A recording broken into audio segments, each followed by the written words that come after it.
Okay, we've come to chapter 9 today. So, Nitya-dharma, material science and civilization.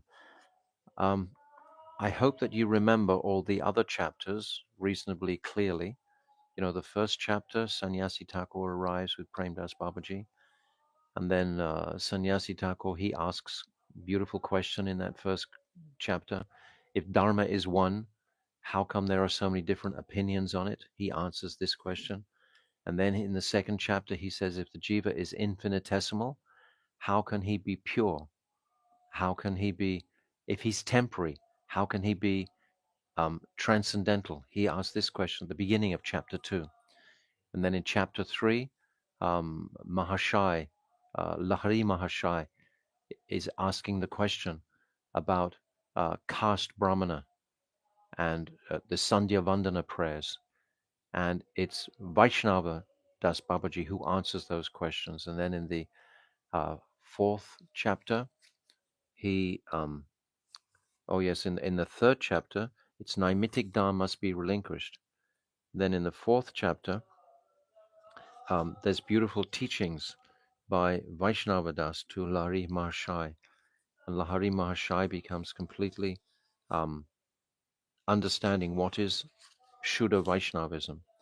And then in chapter 5, we have the pastime of Lahari Mahashai's sons, Deva, what's his name? Deva Datta.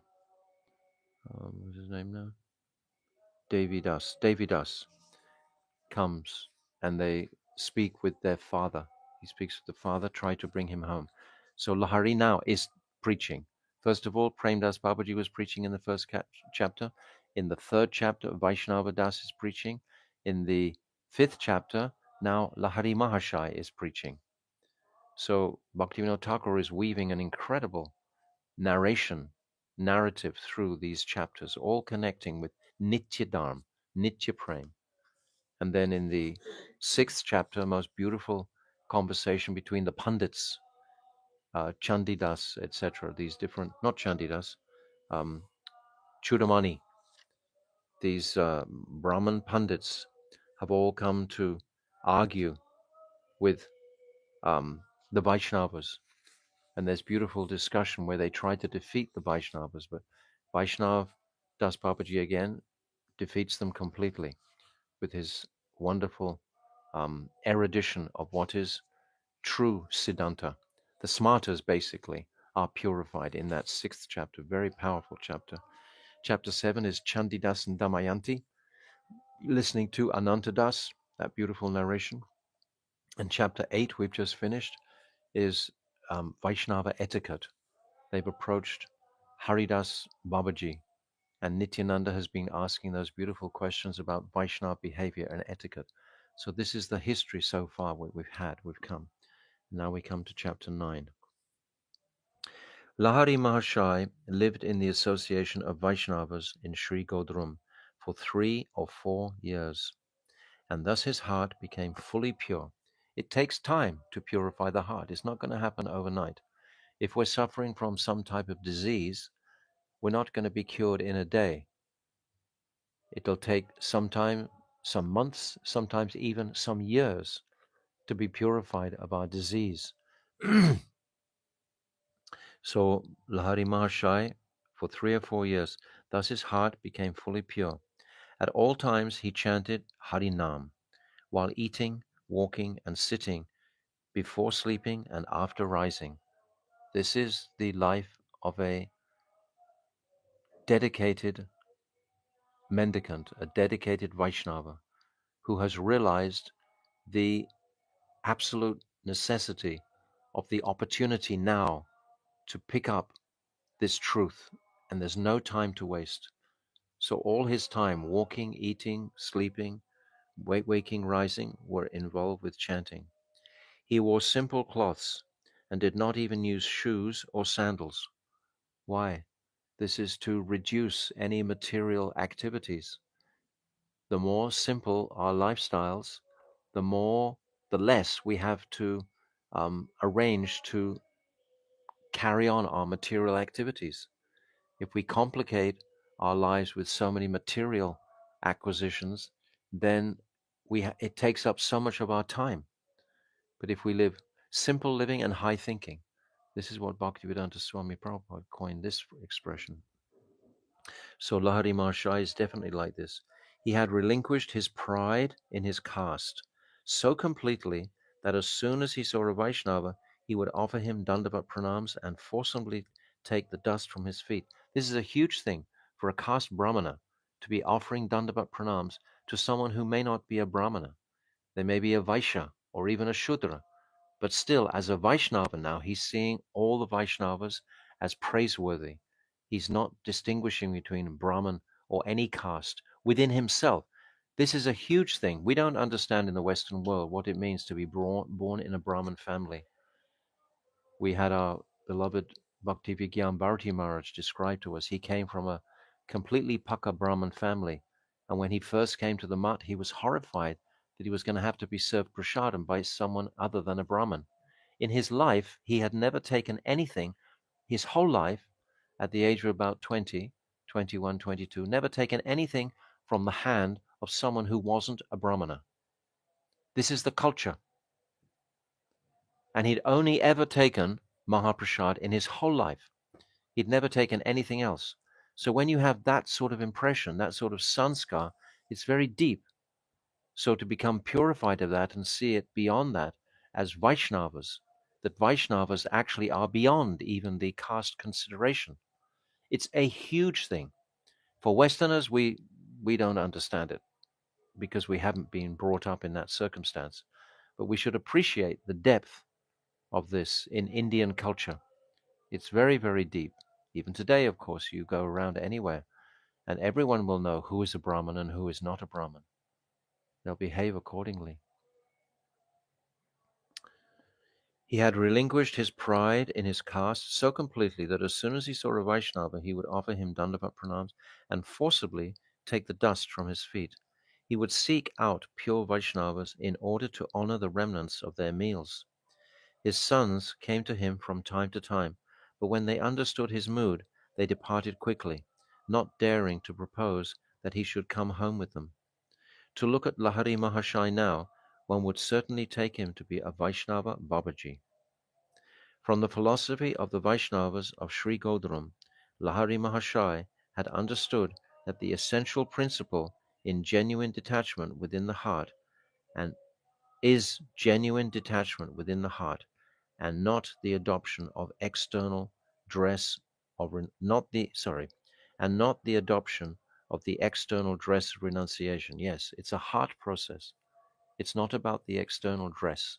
We said in the very beginning when Vaishnava Das was asking to change his dress, Babaji said, I don't give instructions on dress. I wait until your dress is coming from your heart and you decide that's most convenient for your lifestyle to arrange for your dress. My Gurudev used to always say, if you're married, you stay in the married ashram. If you're brahmachari, then stay in the brahmachari ashram. If you're sannyasi, then stay in that. Don't be jumping around from one ashram to the next ashram to the next. Very bewildering for the mind. Just stay in one place. Don't be jumping.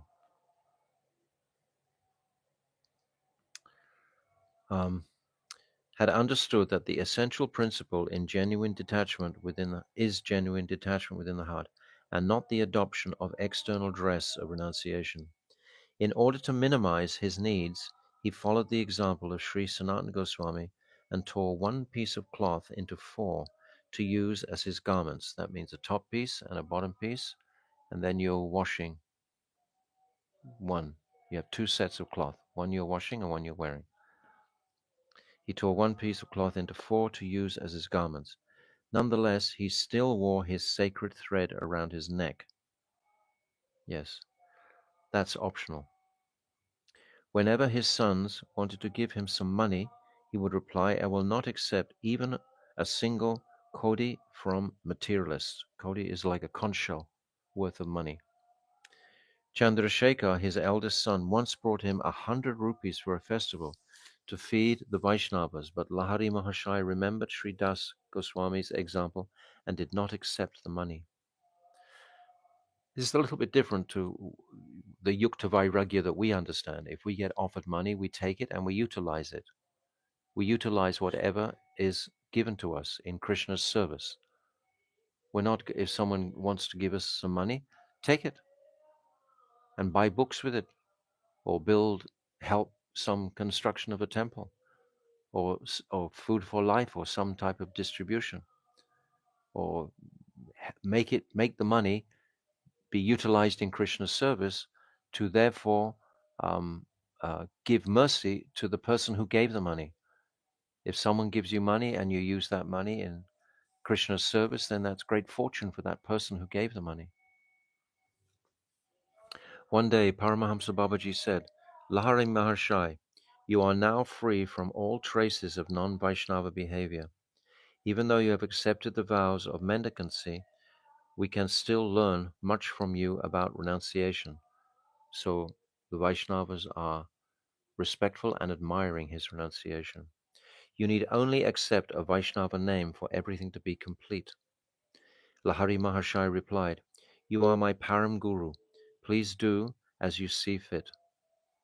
So this is Paramahamsa Babaji.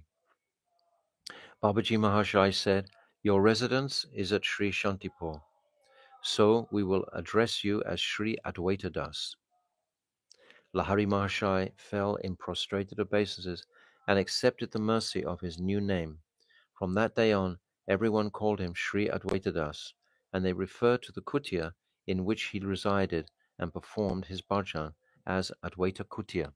The name is important because we start to relate to the name rather than our previous name. My Guru Dev used to very quickly give Harinam initiation, and he described that it makes that person feel part of the Vaishnava group just by having a Vaishnava name. If you make them wait so long before you even give them Harinam, then perhaps they may leave. But if you give them a Vaishnava name, it's almost like you're putting a collar around them straight away.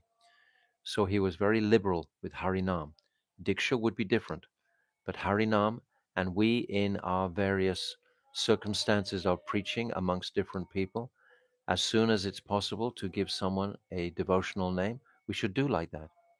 You can call it a pet name or anything like that, anything you want to say, but make them feel like a devotee. If you get that name, it gives you the identity of being a devotee rather than of being a materialist. Straight away you change your identity. Advaita Das had a childhood friend named Digambar Chattopadhyaya, who had earned vast wealth and reputation by performing important services in the Muslim royal administration. When Digambar Chattopadhyaya attained seniority, he retired from his government post and returned to his village of Ambika. There he heard that his childhood friend had renounced his home and was now living in Godrum under the name Sri Advaita Das, and was spending his time chanting Harinam. Digambar Chattopadhyaya was a dogmatic worshipper of the goddess Durga, and he would block his ears with his hands if he so much as heard the name of a Vaishnava. When he heard about the downfall of his beloved friend, he said to his servant, Vamanadas, arrange for a boat immediately, and I will go straight to Godrum. The servant quickly hired a boat and reported back to his master. Digambar Chattopadhyaya was very astute. He was a scholar of the Tantra Shastras and was highly skilled in the ways of Muslim civilization. His knowledge of Farsi and Arabic forced even Muslim scholars and teachers to admit defeat at his hands, and he would leave any Brahmana scholar dumbfounded by his expertise in arguing the Tantra Shastras. He had acquired a significant reputation in Delhi, Lucknow, and other cities, and in his spare time he had written a book called Tantra Sangraha, a compendium on the Tantra, in which he displayed his extensive learning through his commentaries on the shlokas. Digambar took his Tantra Sangraha with him and climbed into the boat in a fiery mood. Within 6 hours, they arrived at Sri Godar. Ambika Kalna is only about an hour or so south of here, but previously the principal way to travel was by Ganga on boat. Within 6 hours, they arrived at Shigodram, where Digambar instructed an intelligent man to go to Sri Advaita Das while he himself remained in the boat. Digambar's messenger found Sri Advaita Das sitting in his kutia chanting Harinam, and he offered pranam to him. Who are you, and why have you come? Inquired Advaita Das. The man replied, I have been sent by the Venerable Digambar Chattopadhyaya. He asks whether Kalidas still remembers him or whether he has forgotten him. Sri Advaita Das asked rather eagerly, Where is Digambar? He is my childhood friend. How could I possibly forget him? Has he now adopted Vaishnava Dharma? So Bhaktivinoda Thakur is remarkable. He's weaving in here. He's just elevated Lahari Maharshai to the platform of Advaita Das Babaji. And now he's going to be given a test of his childhood friend and what is their relationship. His childhood friend is as far away from a Vaishnava as we could imagine. And how is he going to relate in a loving way with an old friend as well as maintain his very strict principles of Vaishnavism? This is what this chapter is going to be about. It's remarkable how Bhaktivinoda Thakur is weaving this together. The man said, He is sitting in a boat at the riverside. I cannot say whether he is a Vaishnava or not. Advaita Das said, Why is he at the riverside? Why doesn't he come to my kutia? But you see, Bhaktivinoda Thakur is illuminating all kinds of things here. How Digambar has his servant immediately. This is the Brahmin caste. They have the servants, and they just perform these activities immediately. And when the boat reaches, he just calls one person who immediately will go and perform a menial service like a messenger. This is the remnant of Varnashram Dham. You see, it's there. It's impregnated into society of this land. When the messenger heard these inviting words, he left to inform Digambar, who arrived at Advaita Kutia within an hour, accompanied by a few other gentlemen. Digambar had always been a generous man at heart, and now he became overwhelmed with joy when he saw his old friend. He embraced Sri Advaita Das and sang a song that he had composed himself. Kali Tomara Lila Kela Ke Jana Ma Tribhuvane Kabu Purush Kabu Nari Kabu Mata Hoy Rane Brahma Hoye Shristi Kare Shristi Nasha Hoya Hare Vishnu Hoye Vishwa Vyapi Pala Go Ma Sarva Jane Krishna Rupe Vrindavane Vamsi Bhajayo Vane Vane Abara Gaura Hoya Navadvipa Matayo Shabe Sankirtane. O Mother Kali, who in the three worlds can fathom your pastimes? Sometimes you take the shape of a man, sometimes that of a woman, and sometimes you appear in battle in a ferocious mood. As Lord Brahma, you create the universe. As Lord Shiva, you destroy it. And as Lord Vishnu, you pervade the universe and maintain all living entities. As Sri Krishna, you appear in Vrindavan and wander from forest to forest playing the flute. Then again you appear in Navadvip as Sri Gora and intoxicate everyone with the chanting of Sri Harinam. So we can get the identity of Digambar straight away. He's attributing all this to Mother Kali. Mother Kali is the supreme. This is who Digambar is. This is what we're going to be confronting here. Advaita Das offered Digambar Chattopadhyaya a seat made of leaves, saying, Come in, my brother, come in. It has been such a long time since we last met. So even though he's understanding, obviously, the condition of Digambar's mind, still he's welcoming him because he's putting their familial relationship first. That would be a confrontation of material love if he said, Oh, why you straight away start arguing or something. This is not gentle behavior.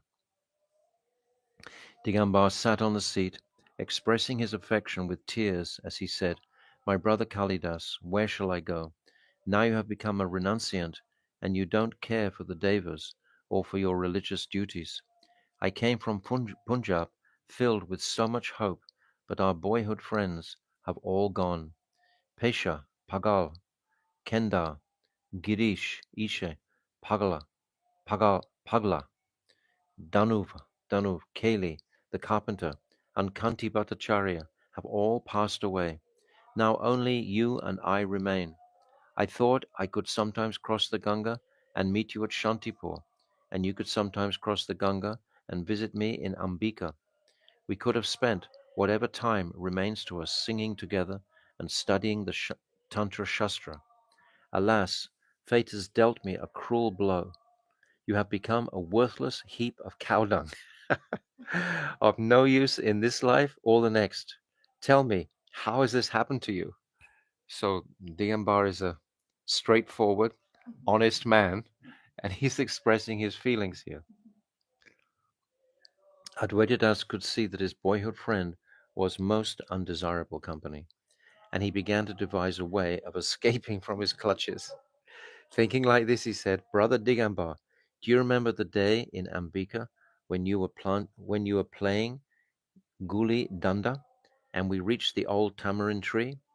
Digambar, yes, yes, I remember very clearly. It was the tamarind tree just next to Goridas Pandit's house. Gaur Nitai used to sit underneath that tree. Adwaita, yes, yes, brother. As we were playing, you said, "Don't touch this tamarind tree. Aunt Sachi's son used to sit here, and if you touch this tree, we shall become renunciants." Digambar, fine, fine, I remember it well. I noticed that you had some leaning towards the Vaishnavas, and I said, I said you will fall into Gauranga's trap. Adwaita, brother, that has been my nature. At that time, I was only on the verge of falling into that trap, but now I have actually fallen in. Digambar, take my hand and come out. It is not good to remain in a trap. Adwaita, brother, I am very happy in this trap. I pray to remain here forever. Just touch this trap once and see for yourself. Digambar, I have seen everything. It seems like happiness in the beginning, but in the end you will see that it is just deception. Adwaita, and what about the trap you are in? Do you expect to obtain great happiness in the end? Don't delude yourself. So they're bringing it to a head. Digambar, look, we are the attendants of the goddess Mahavidya, Durga. We enjoy happiness now, and we will also enjoy it hereafter. We think you think that you are happy now, but I don't see that you are happy at all. Furthermore, there will be no limit to your suffering in the end. I cannot understand why anyone becomes a Vaishnava. You see, we enjoy eating meat and fish. We are well dressed, and we are more civilized than you Vaishnavas. We enjoy all the happiness that material science affords, whereas you are deprived of all these things, and ultimately you will not even gain deliverance. Adwaita, why, brother? Why do you claim that there will be no deliverance for me in the end? Digambar, no one, even Lord Brahma, Lord Shiva, or Lord Vishnu or Lord Shiva, can ever obtain salvation if they are indifferent to Mother Nistarini. Mother Nistarini, she who grants deliverance, is the primordial power. She manifests Brahma, Vishnu, and Mahesh, and after that she maintains them by her active potency, Karya Shakti. When that mother desires, everything re-enters her womb, which is the vessel that contains the entire universe. Have you ever worshipped the mother to invoke her mercy? So now we're coming into a long discussion on Mother Nistarini. So I think we'll stop at this place. So remember for tomorrow. Adwaita is asking, is Mother Nistarini a conscious entity or inert matter? Digambar, she is consciousness personified, and she possesses independent will. It is by her desire alone that spirit is created. So we'll stop there and carry on tomorrow. But it's a fascinating conversation that's about to manifest between these two. How amazing is Bhaktivinoda Thakur weaving such an incredible, dramatic narration just to give us all of the essential ingredients of what can happen when you're a Vaishnava. You can meet all different people of different um, cults and beliefs, and maybe they're material old friends like this. How are you going to deal with that? How is that going to work out? But we take one thing, that Advaita is completely respectful at this point. You know, the behavior is proper, is not um, angry or anything like that. So this is important to appreciate. So Srila Bhaktivinoda Thakur ki jai, Jaiva Dharma ki jai, Anantakota Vaishnava Vrinda ki jai, Gold Premanandi.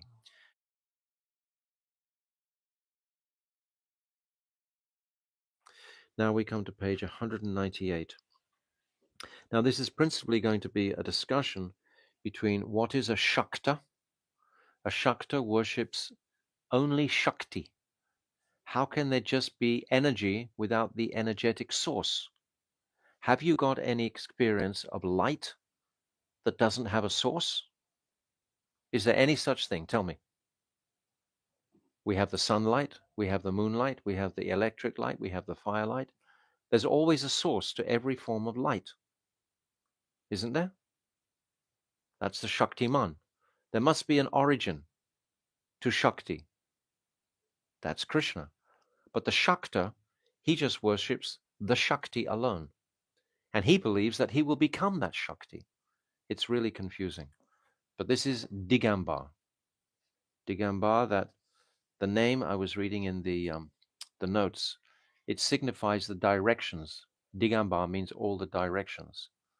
So the 10 directions, up and down, northeast, south, and west, and in between. So 8 directions plus up and down is 10. So now Digambar has come in a, it's a mix here. We've got the philosophy coming in, and we've got the emotional reaction that Advaita Babaji is going to respond to his old friend, his childhood friend. We saw the exchange when Digambar first arrived. He embraced him. He was so happy to see him, genuinely happy to see his old friend. They were very happy to. So, how are they going to maintain cordial relationships when their philosophy is so far apart now? This is part of the dynamic that Bhaktivinoda Thakur is going to bring out here. So, the last place we came to was that Advaita is asking about Mother Nishtarini. Is Mother Nishtarini? Mother Nishtarini basically is Durgama. This is who she is, and who he considers Shakti. They are Shaktas, and the Shaktas, it's described, are like the material scientists. They're basically dealing with the commodities of this world. They're not able to connect with that transcendental world. They're stuck in this world. Is Mother Nistarini a conscious entity or inert matter? Digambar. She is consciousness personified, and she possesses independent will. It is by her desire alone that spirit is created. Advaita. What is Purush and what is Prakriti? He's trying to bring him out the distinction between Shakti and Shaktiman. Purush is Krishna. What is that male source? Prakriti is the feminine. So what are these distinctions here? Digambar. Vaishnavas engage only in bhajan. They have no knowledge of fundamental philosophical truths. Although Purush and Prakriti manifest as two phenomena, they are actually one. Well, that's not a fact, but anyway. Like the two halves of a chickpea. If you take the outer skin off the chickpea, there are two halves, but if the outer skin remains, there is one chickpea. Purush is conscious, and Prakriti is inert. When the conscious and the inert merge into one undifferentiated substance, it is known as Brahm. That's the all-pervasive one. So try to get a picture of what he's saying. It's completely another philosophy. Advaita, is your mother Prakriti, female, or Purush, male? He's asking the same question again. He wants a statement. He wants to make Digambar think about this. That's why he's asking. Digamba, sometimes she is female and sometimes she is male. Advaita, so if Parush and Prakriti are like the two halves of a chickpea covered by a skin, which is the mother and which is the father? Let's have some sense here. He's trying to make him, what are you talking about? You're just talking blah, blah, blah, blah, blah, blah, like they just throw a lot of words at you. Advaita is a schooled Vaishnava scholar. He wants truth. Digamba, are you making philosophical inquiries? Excellent. We are well acquainted with the truth. The fact is that the mother is Prakriti, matter, and the father is Chaitanya, consciousness. Advaita, and who are you? So if he's mentioned the material energy, he's mentioned the Vastu, these are the three Vastus, then what is the nature of the Jiva in connection here? He wants Digamba to think. I am spirit and mother is matter. Oh. When I am bound, she is mother. When I become liberated, she will be my wife.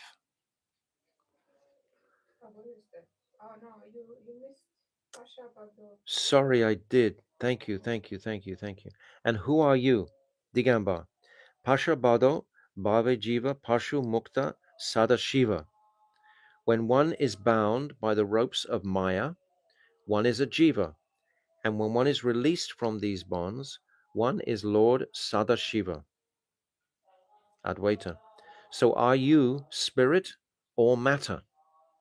Digamba. I am spirit, and mother is matter. When I am bound, she is mother. When I become liberated, she will be my wife. We can laugh, and but they really take this to heart and believe this. They've been brought up. Very interesting theory. Yes, don't get too interested in it though. Yeah, but Advaita will purify it completely.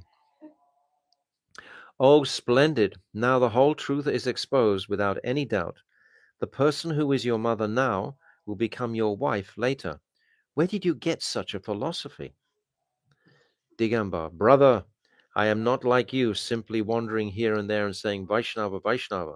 I have acquired this knowledge by associating with innumerable perfected and liberated sannyasis, brahmacharis, and tantrics, and by studying the Tantra Shastras day and night. If you wish, I can also make you fit for understanding this knowledge. He hasn't actually said anything of knowledge yet. Advaita's already defeated him. Advaita thought to himself, what a ghastly misfortune. But aloud he said, very well, please explain one idea to me. What is civilization and what is material science? Prakritika Vigyan. So he's changing the subject because this is just too off the wall, what he's proposing. That she's a mother and then she's going to become his wife and then he's going to become Lord Shiva. It's just, for the Vaishnava, it's too bizarre. So let's look at another part, civilization. So we see the scientist in civilization, the materialist in civilization, and Shaktas have the same impression of civilization as Digambar does. They think they can exploit material civilization. What are they doing now? A1 is the big thing. Let's make robots to do everything, and then we'll just be freed from any type of work. We'll control more. This is the demon mentality. Manipulating, yes. Control is the quality of a demon and engendered by fear. I said this yesterday. Digamba, civilization means to speak courteously in a cultured society, to dress oneself in a respectable and pleasing manner, and to eat and to conduct oneself in a way that is not repugnant to others. You do none of these things. Why do you say that? Digamba, you are distinctly unsociable. Yes, Vaishnavas are. They don't go to social gatherings. They're not into the social world. We know it's Maya. For you do not mingle with others. No, we don't mingle frivolously with others. We have no time. The Vaishnavas have never learned what it means to please others with sweet words. Well, that's not true. As soon as they lay eyes on anyone, they command him to chant Harinam. This is true. This is true. This is true. This is true. Why is there no other civilized discussion? Anyone who sees your dress will not be inclined to let you sit in an assembly. You wear a loincloth, a peculiar tuft of hair on your head, on the top of your head, and a garland of beads around your neck. What kind of outfit is this? And you eat only potatoes and roots. You are not at all civilized. So, this is the materialist conception of a Vaishnava. We have to appreciate the reality of this. Digambar is seeing the Vaishnavas like this. We chuckle, but they have that conception. So give them some sort of sense of worth in the sense that that's what they see, that's what they perceive. Appreciate that. Advaita Das determined that if he were to start a quarrel and Digambar went away angered, it would be a great relief. So he said, does your type of civilized living give you the opportunity to attain a higher destination in the next life? Digambar, culture does not in itself grant one a higher destination in the next life, but how can society be elevated without culture? If society, you see, there's little lines of truth within what he's saying. This is what gives the credence to the Shakti, to any religion. They've got some abas of Dharma there. Something is there. And they've just conjured up some speculative arrangement with the original truth. They've speculated on that. They've taken the heart of something that is pure and they've made it impure. You understand? But how can society be elevated without culture? If society is elevated, then one can endeavor for progress in other planets. If society is elevated, then one can endeavor for progress in other planets. Oh, I see.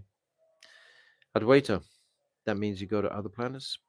Advaita, brother, I may say something if you will not become angry. Digambar, you are my childhood friend. I would give up my life for you. How can I not tolerate whatever you have to say? I am fond of courtesy. Even if I become angry, my words remain sweet.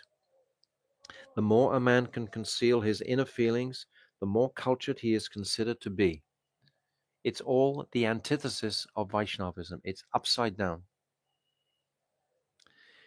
Advaita, human life is very short, and there are many disturbances in this brief span of life. The only duty of humanity is to worship Sri Hari with simplicity.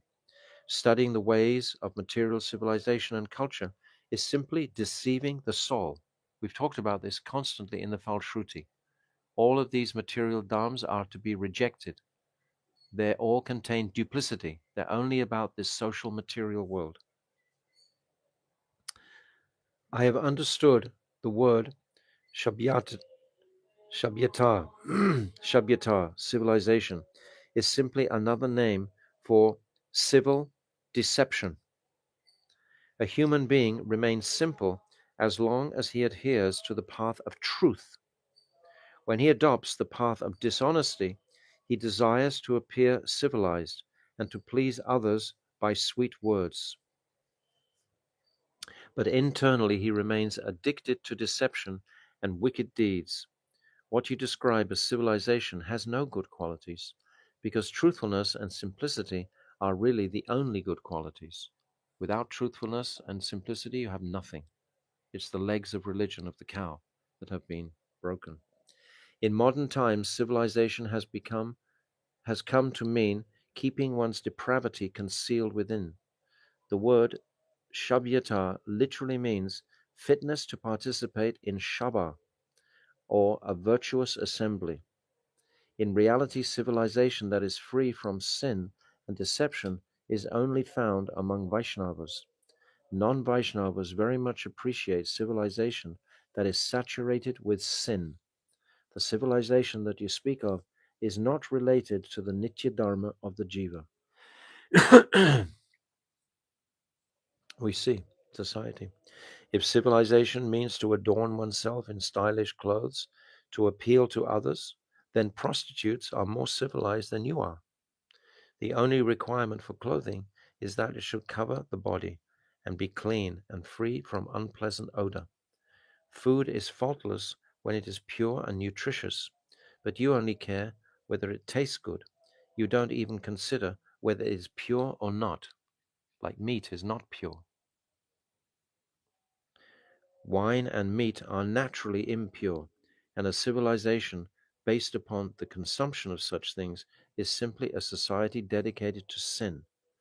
What passes as civilization at present is the culture of Kali Yuga. Very nicely put, just in a short way. Digambar, have you forgotten the civilization of the Muslim emperors? Just consider the manners with which people sit in the court of a Muslim emperor, how politely they speak, and with such proper etiquette. Advaita, that is only worldly conduct. How deficient is a man really if he does not abide by these external formalities? Oh, how deficient is a man really if he doesn't abide by these external formalities? Brother, you have served in the Muslim government for so long that you have become partial to that type of civilization. In reality, human life only becomes civilized when it is sinless. The so-called advancement of civilization in Kali Yuga simply means an increase in sinful activity. This is nothing but hypocrisy. This is the age of quarrel and hypocrisy. Everywhere we see. We don't need to go into the details. Digambar, look, educated modern men have concluded that civilization means humanism, and that those who are not civilized are not human beings. To dress women attractively and thereby conceal their faults is considered to be a sign of sophistication. Advaita. Just consider whether this idea is good or bad. I perceive that those whom you call educated are merely rogues who have taken advantage of the times. Such people favor this deceitful civilization partly because of sinful impressions within their hearts and partly because they see it as an opportunity to conceal their faults. Can a wise man find happiness in such a civilization? Only vain arguments and physical intimidation can maintain veneration for a civilization of rogues. This is a civilized, everything pure has become inverted. It's all become upside down in this age of Kali. It's gone right on the top of its head. We see all the wealthy, rich, and famous people in the world today, the ones that have the spotlight in the media and so on, they all engaging in all these sinful activities. They say that look for pleasure in the world first. Don't think about God and renouncing things of this world. Get more. They advertise their flamboyant wealth and so on, try to make other people envious. Because they are so envious, they try to make others envious by showing you their opulent lifestyle and so on, and trying to make the oppressed, the innocent oppressed, feel envious towards them. It's the duty of the Vaishnavas to teach to the innocent not to become envious of such useless articles, such useless material wealth, completely useless. Digambar, some people say that society is advancing with the increase of knowledge in the world, and eventually it will be like heaven on earth. Okay? Advaita, that is simply fantasy. It is quite extraordinary that people have faith in this. It is even more bizarre that others have the audacity to propagate such a view without actually believing it themselves. There are two types of knowledge. Paramatic knowledge relates to eternal truth, while lokic knowledge relates to this transitory world. Paramatic knowledge does not seem to be increasing. On the contrary, in most cases, knowledge has been corrupted and deviated from its original nature. Only lokic knowledge seems to be on the increase. Does the jiva have an eternal relationship with lokic knowledge? It's a wonderful sentence. Does the jiva have an eternal relationship with matter? We hope not. When lokic gyan increases, people's minds become distracted. The more we look into these other alternatives in life, etc., we just become distracted from the origin by temporary material pursuits, and they neglect the origin of spiritual truth. I firmly believe that the more Lokik Gyan increases, the more duplicitous a civilization becomes. This is the great misfortune of the living beings. That's a beautiful explanation. The more we appear to have material developed, consciousness, material developed. If we read in the fifth canto, there's a chapter called The Subterranean Heavenly Planets, and they have such an opulent lifestyle. They have all kinds of elixirs that can relieve your old age pains, can rejuvenate the body, and so on. There's so much focus on this body and life, and they have tuned to such a high material sensual pleasure. These are the subterranean heavenly planets. These are below the earth, and they all feel happy in that material pleasure, but they are all terrified of the chakra of the Lord because he will annihilate them. And the light that comes in those worlds is from the nagas, from the serpents, the Kaliya nagas. They're jewels in their heads, and they just spend their whole life indulging in sense gratification, and they are deprived of an opportunity to connect with anything transcendental because it's all focusing on material gain. Therefore, they are called hellish planets. They have no, but to the materialist, it sounds good. And it's as if here we are trying to replicate that. We're trying to bring those those lower subterranean planets into this world. Where do we think computers came from? Where do we think all this electronic stuff? It all came from the lower regions. It filtered through. It's nothing but demonic, ultimately. It doesn't bring happiness. These cell phones only bring torment. It seems that it steals our time. And there's an expression, our time, it seems, becomes crunched. We just don't have time for anything. It becomes sandwiched by these electronics. This is filtering through from the subterranean heavenly planets. It's coming through China first. Brain damaging also. Yes, brain damaging, depleting, debilitating, taking away all personal moods of relationships, etc. And everyone does it. So this age is filled with a demonic atmosphere, quarrel and hypocrisy. But the Vaishnavas, knowing about these things, should become aloof to these things and show some restraint. At least some restraint should be there in indulgence in these things. Um, that's a beautiful paragraph. This is a great misfortune for the living beings. Digamba, a misfortune? Why? Advaita, as I have said before, human life is very short. The jivas are like travelers at an inn, and they should use this brief span of life to prepare themselves for their ultimate destination. It would be sheer foolishness if travelers staying in an inn were so caught up in improving the conditions of their stay that they forgot their destination. The more one's involvement with material knowledge increases, the more one's time for spiritual matters dwindles.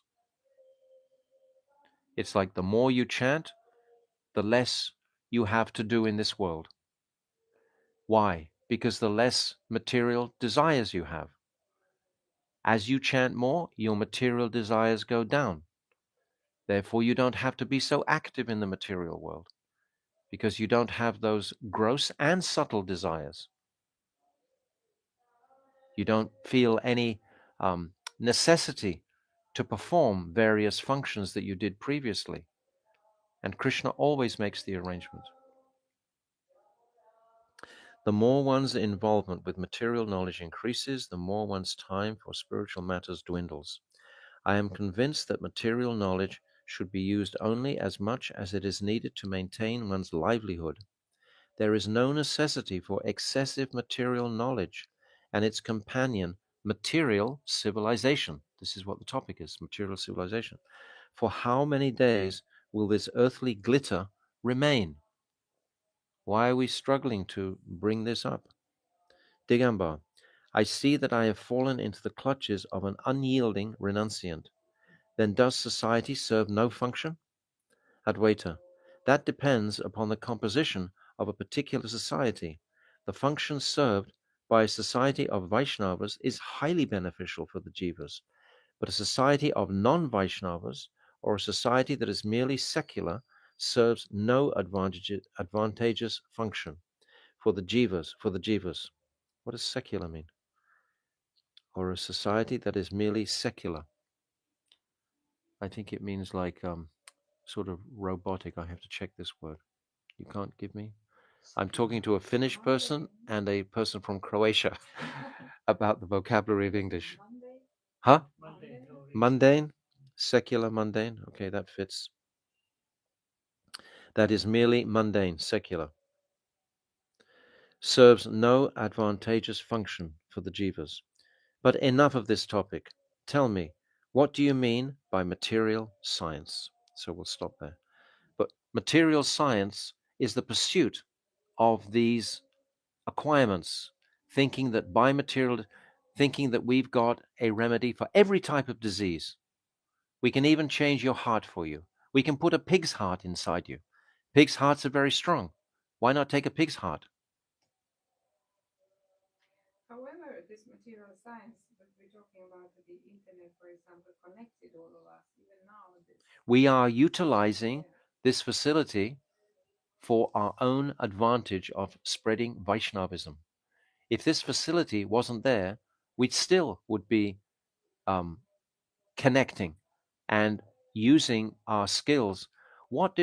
I can remember in my life, the first 55, 60 years of my life, there was not internet. Yes, he's an old man too. And I was very happily preaching to all the different people, speaking and hearing from all the Vaishnavas. But if there was no internet, I would never find you. Huh? If there was no internet. Somehow we would have arranged and everything would have been connected. But we can't depend on these things. At any moment, the demons can take down the internet in a second. It's their choice. They put them up there, they can pull them down. So if we become dependent on these man-made things, but if we become dependent on Mahaprabhu's gifts of the holy name, dependent on the qualities of that we find within the Vaishnavas, if we take this focus, everything we'll be satisfied in the heart. That supracidity. We won't want anything. Does this internet satisfy the heart? It agitates the mind. It crunches, like I said, our time perception. Everything becomes sandwiched. We just have no time for the finer things of life, for relationships, for proper behavior. Everything is rushing. Oh, I'll just send you a text, send you, Anyway, you know all these things. Interesting chapter. Fascinating chapter. Bhaktivinoda Thakur is completely right up with the times. Totally in touch. He's got his finger on the pulse. He knows what is coming. So he's giving us, it's in a different terminology, so to speak, but it's the same truth that's coming through. Srila Bhaktivinoda Thakur ki jai, Jaiva Dharma ki jai, Ananta Gauda Vaishnava Vrinda ki jai, Vol Premanande.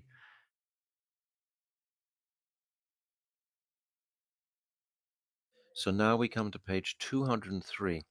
And yesterday we left it, the discussion, not really discussion, but the agitation of Digambar towards Advaita.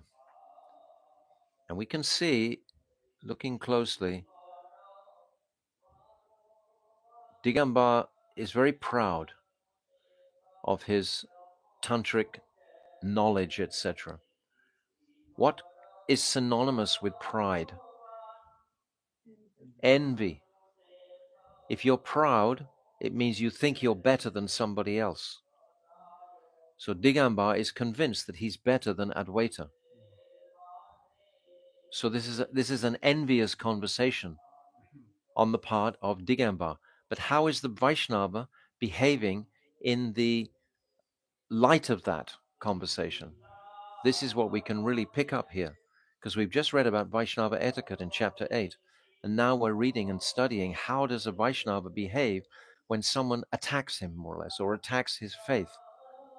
We saw in chapter 6 when those Brahmanas, they approached the Vaishnavas and they wanted to debate with them. They wanted to know why Muslims could be accepted in the assembly of Vaishnavas. So they were also envious of the Vaishnavas.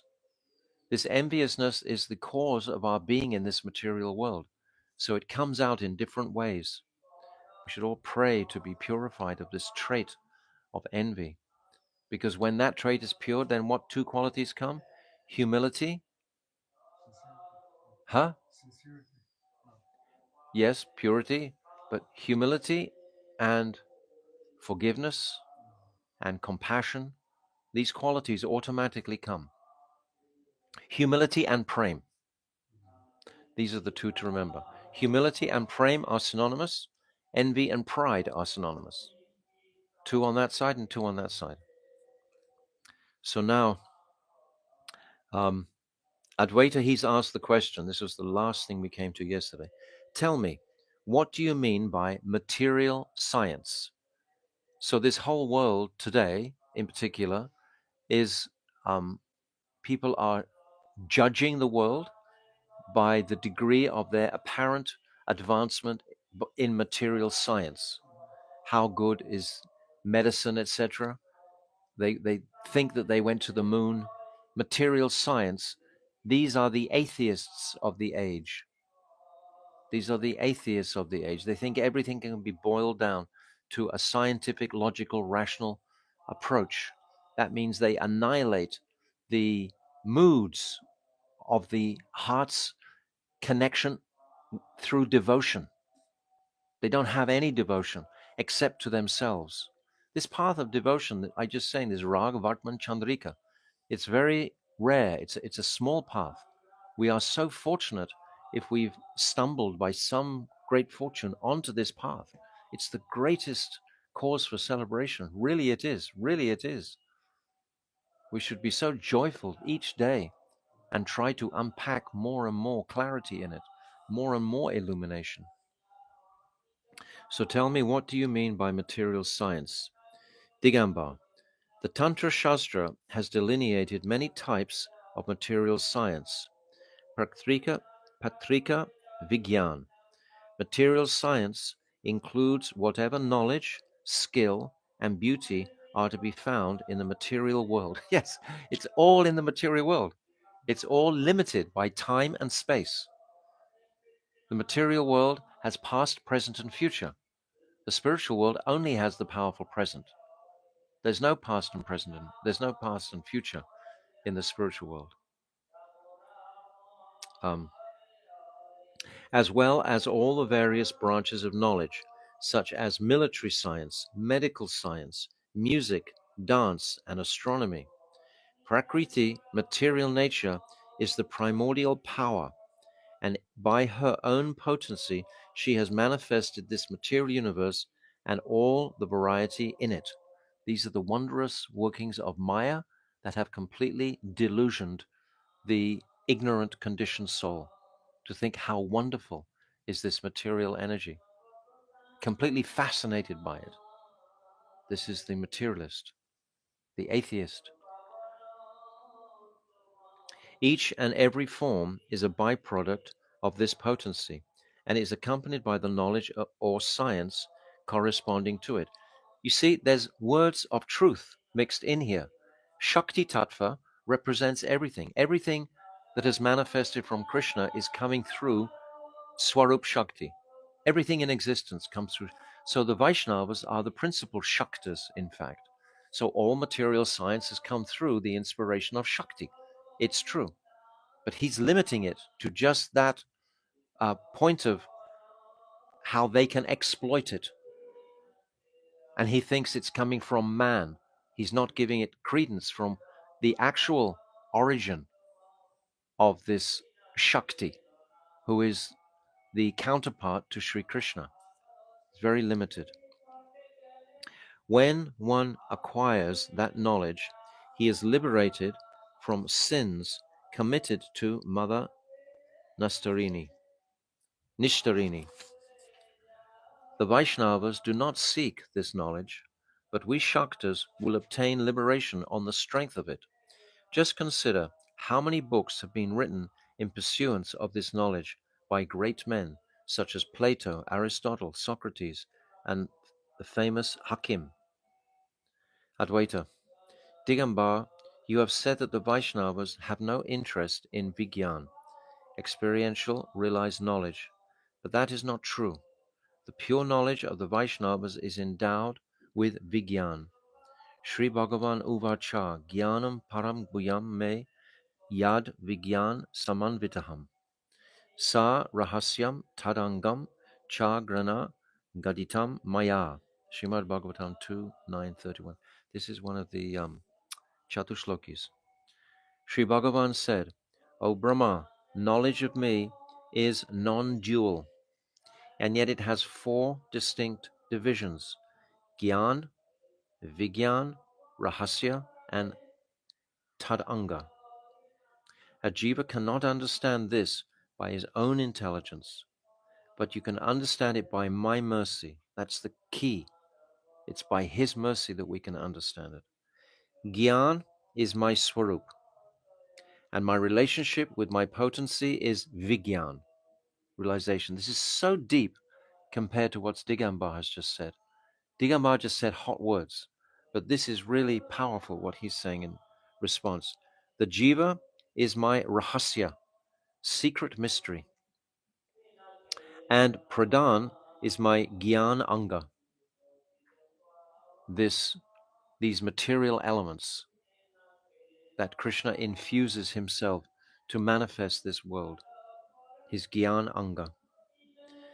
Before this creation, Bhagavan was pleased with Brahma's worship and instructed him on the tenets of pure Vaishnava Dharma. Bhagavan said, O Brahma, I am explaining to you this most confidential gyan of myself, the Vigyan with which it is endowed, its rahasya, and all its angas, components. Accept all of this from me. So the principle here is that it is Krishna who is infusing this knowledge into Lord Brahma. That's its origin. He's giving credit to where it originated. Whereas Digambar, it's all like speculative. It's all like saying these men were great. Socrates, Aristotle, Plato, they were all so great themselves, not even connected to God or Krishna. Even though they probably prayed, but they were so, proud of their own wisdom and philosophy, etc.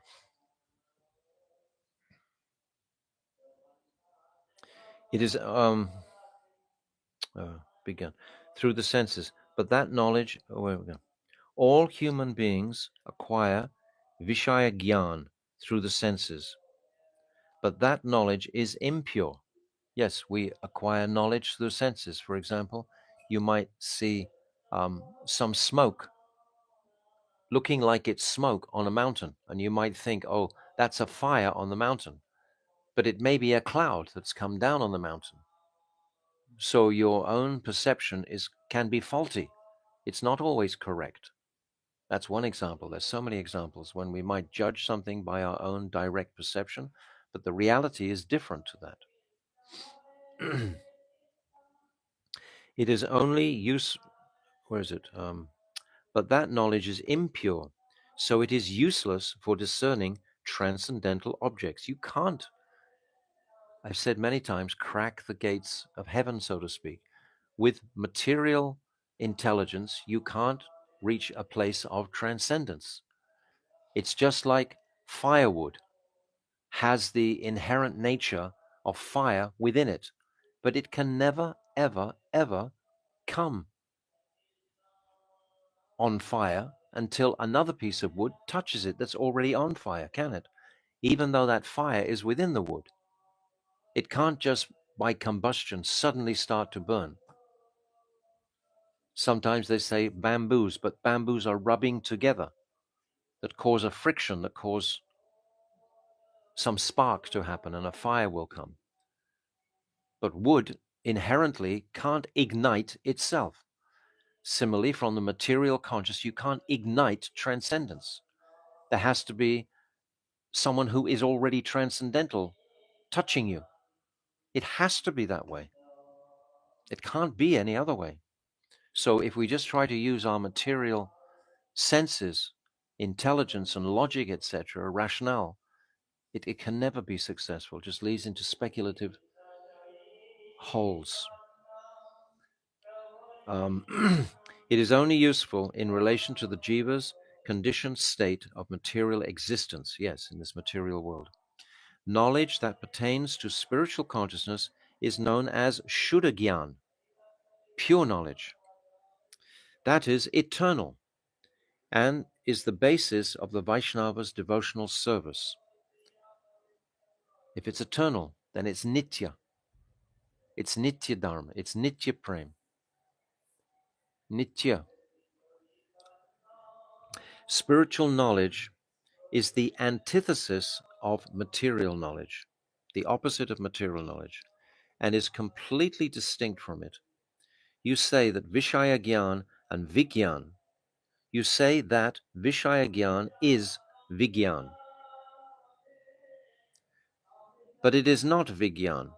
Vishaya Gyan means knowledge of worldly objects. And he's saying this is realized knowledge. It's not realized knowledge. There's so much error there. Like I gave the example of the smoke on the mountain. There's error there. So you say that Vishaya Gyan is Vigyan, but it is not Vigyan in the true sense of the term. The real reason that your Ayurveda, the real reason that your Ayurveda and other types of material knowledge are called Vigyan is that they are in contrast to pure spiritual knowledge. They're different to pure spiritual knowledge. True Vigyan is that pure knowledge that is distinct from material knowledge.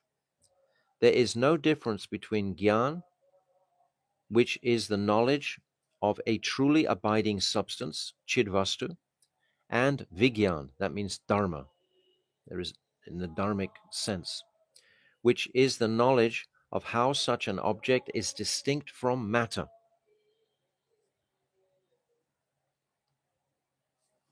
Gyan is direct perception of a transcendental object, whereas Vigyan is the establishment of pure knowledge in contrast to material knowledge. Vigyan is the establishment of the purity of that truth. What is Dharma? There is material Dharma, Naimitic Dharma, and there is Paramatic Dharma. We've already discussed this, these two different types of Dharma. Digambar is proposing that this Naimitic Dharma is actually superior, but it's not. Whereas Vigyan is the establishment of pure knowledge in contrast to material knowledge. Although these two are actually the same thing, they are known either as Gyan or as Vigyan according to the methods they employ. So Gyan and Vigyan. We can say it's Vigyan if we've had realization of it. But that Vigyan can also just be knowledge on its own. And then if it's realized, then it's Vigyan. Vigyan is the personality who's realizing that knowledge. That's Vigyan means realized knowledge, realization. You refer to material knowledge as Vigyan, but the Vaishnavas say that Vigyan is the true diagnosis of material knowledge. They have examined the nature of military science, medical science, astronomy, and chemistry, and they have concluded that they are all material knowledge, that the jiva has no eternal connection with them. So this is a fallacy from the beginning. This is the Mayavad, like the Shakta, like Digambar. It's like saying 1 + 1 = 3 from the very beginning. They're not counting the eternality, the um, practically mystical component with understanding the transcendental reality. They have concluded that they are all material knowledge and that the jiva has no eternal connection with them. Therefore, these different types of material knowledge are of no consequence in relation to the jiva's Nitya-dharma, because they're not connecting them with transcendence. They're not putting in that extra ingredient of the origin of where that understanding has come from. They haven't put, like the verse said that we've just read, it's Krishna who is imparting this knowledge to Lord Brahma. He is the transcendental personality. Like I just described, you can't get a dull piece of wood on fire without another piece of wood that's already on fire. But Digambar is proposing that, oh yes, you can um, speculate and pretend that it's ignited, but it's not. It's a fallacy. It's a trick of Mayadevi. The Vaishnavas understand that those who are expanding their mundane knowledge according to their material propensities are immersed in karma kanda. What does karma kanda mean? It means acquisition of objects in this material world. It means I'm looking to increase, so I'll build a big house. I'll make all elaborate arrangements for my own sense gratification. This is the path of karma kanda. I'm looking for my well-being and satisfaction in material objects, not in spiritual objects. It's completely the antithesis, as it was said in the beginning here. It's the opposite of the reality. Only the Vaishnavas know this. The Vaishnavas understand the true ingredient behind matter is spirit. Matter is not born from matter. It's born from, there's the example that's given. It's like sometimes people are so deluded, they believe that scorpions are born from rice, because sometimes you find scorpions in rice, and they conclude that, oh, the scorpions have taken birth from the rice, but they haven't. The scorpions were laid there by a female scorpion. Then the female scorpion left, and then the um, eggs, they hatched inside the rice. Not that the rice produced the scorpions. So we should always know the thread, the eternal thread, the Nitya thread, the transcendental thread, the transcendental current. This is what Digambar hasn't got, and he never will get, actually. However, Vaishnavas do not condemn such people. Indirectly, the endeavors for material improvement help the Vaishnavas' spiritual progress to some extent. Yes, they can give us motor cars, airplanes, trains, roads, easy access to shops and various goods. It just complicates things, basically. If things were left very simply, we'd still get along. But still, they can help. So indirectly, it's like a microphone, like this camera and everything. It's serving a purpose for the devotees. So it's helpful to some extent. However, Vaishnavas do not condemn such people. Now, we don't walk around crashing the heads of the materialists. Indirectly, the endeavors for material improvement help the Vaishnava's spiritual progress to some extent. The material knowledge of those who pursue material advancement is insignificant, and you may call it prakriti vigyan, material science. There is certainly no objection to that. It is foolish to quarrel over names. Digambar. Well, if there were no advancement of material knowledge, how could you Vaishnavas conveniently satisfy your material needs and be free to engage in bhajan? You should also make some endeavor for material advancement. So he's challenging. It's a good challenge. Advaita. People work in different ways according to their respective inclinations, but Ishvara is the supreme controller of all, and he awards each person the appropriate results of his action. So it's Ishvara who is the controller. Ishvara is providing. It's not by my effort. Like we see in this world sometimes, a man might have 3 jobs trying to make money, but he's always poor. Another man practically does nothing and yet he becomes wealthy. How can you say it's the effort of the man? It's not. It's the effort of our various karmas that Krishna will provide or not.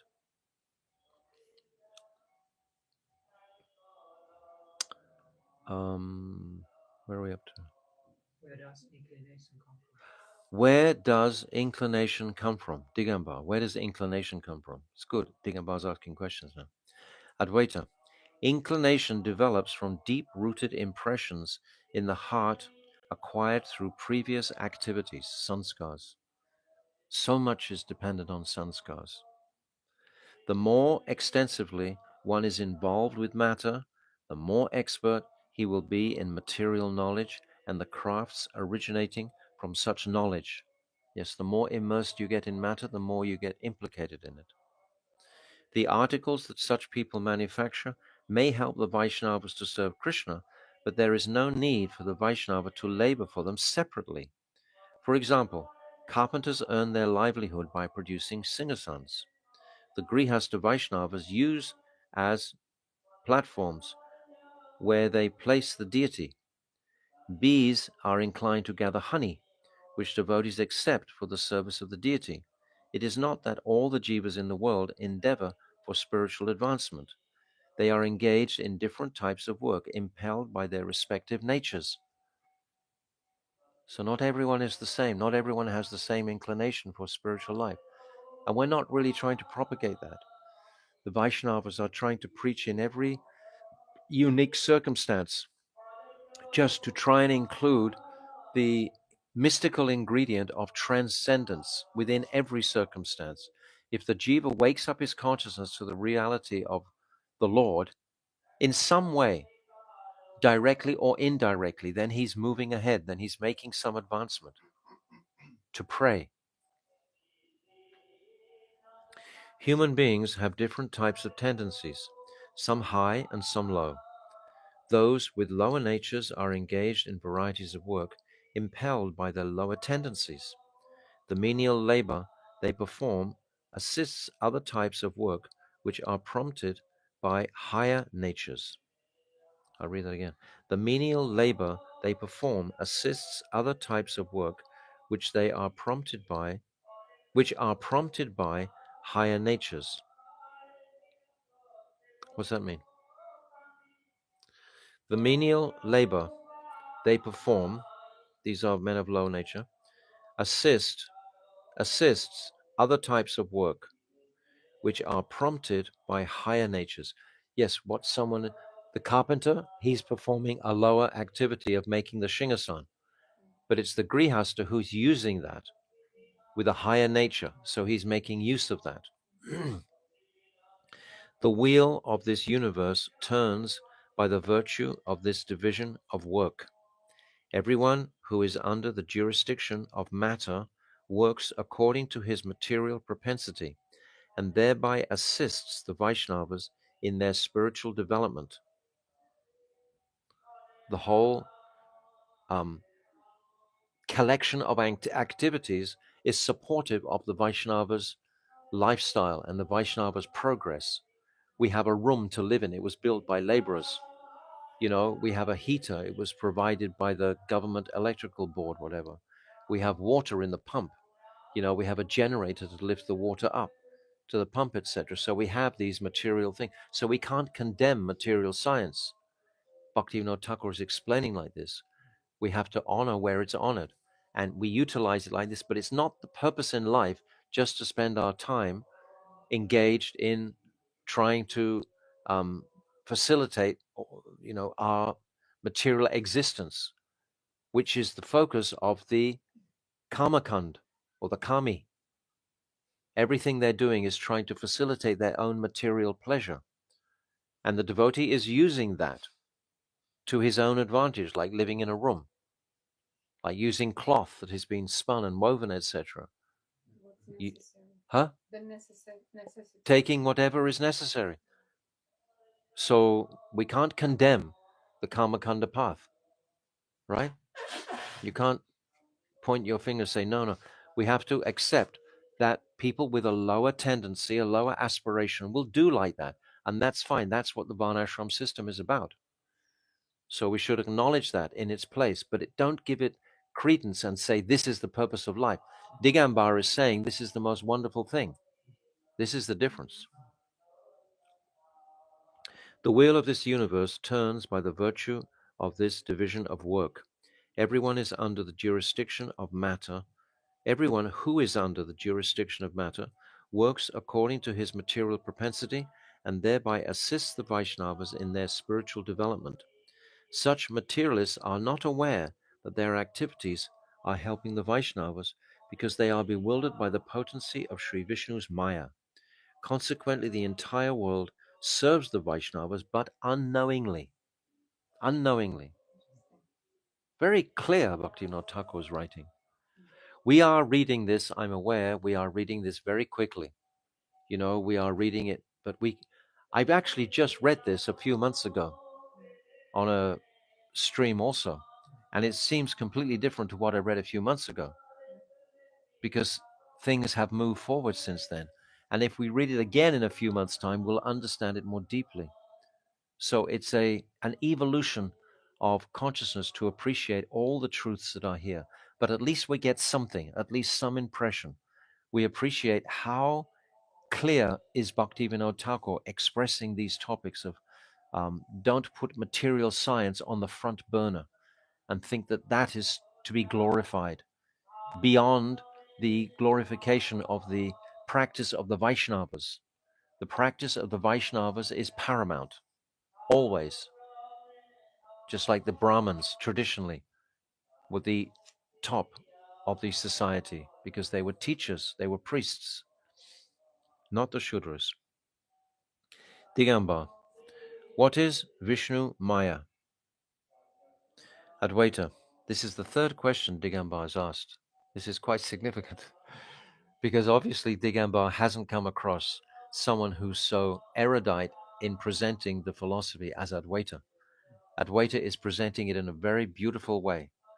And Digambar has had to hold in his tirade of trying to propagate, Shakti Tattva above everything else. Digambar, what is this Vishnu Maya? Advaita, in the Chandi Mahatmya of the Markandeya Purana, 8140, Vishnu Maya is described. Mahamaya Hare Shakti Yaya Samohitam Jagat. The potency of Bhagavan by which the entire world is bewildered is known as Mahamaya. This massive Mahamaya. The whole world is bewildered. Digambar. Who is the goddess I know as Mother Nistarini? Advaita. She is Sri Hari's external potency, known as Vishnu Maya, as Durgama. We should know, for example, why Bhaktivinoda Thakur is going into such detail here. This place where we live, in Bengal, in this region of Navadvip, is the biggest place of worship in the whole world for Durga Puja. On Durga Puja, there are probably 3 or 4 times the number of people that come for Gopanim. There are millions and millions and millions of people in this whole area that come to worship Durga Ma.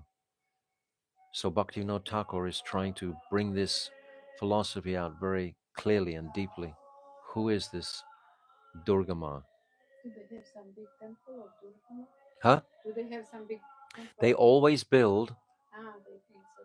every single year out of bamboo these incredible palaces. They're so expert at it. They build them all over the place. In this whole region, there were probably about 20 or 30 new palaces suddenly go up on an empty lot of ground, and it's like a huge, and it looks real.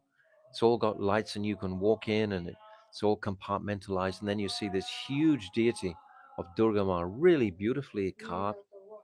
Huh? Made out of what? Clay and straw, Yeah, I saw. and then they throw them into the Jalangi, or they throw them into the Ganga afterwards. They put them up and they erect them, and people from all over India come here, especially to celebrate Durga Puja. Huge. And all night long, techno music and lots of drinking. It's absolutely horrendous. You have to bring your earplugs.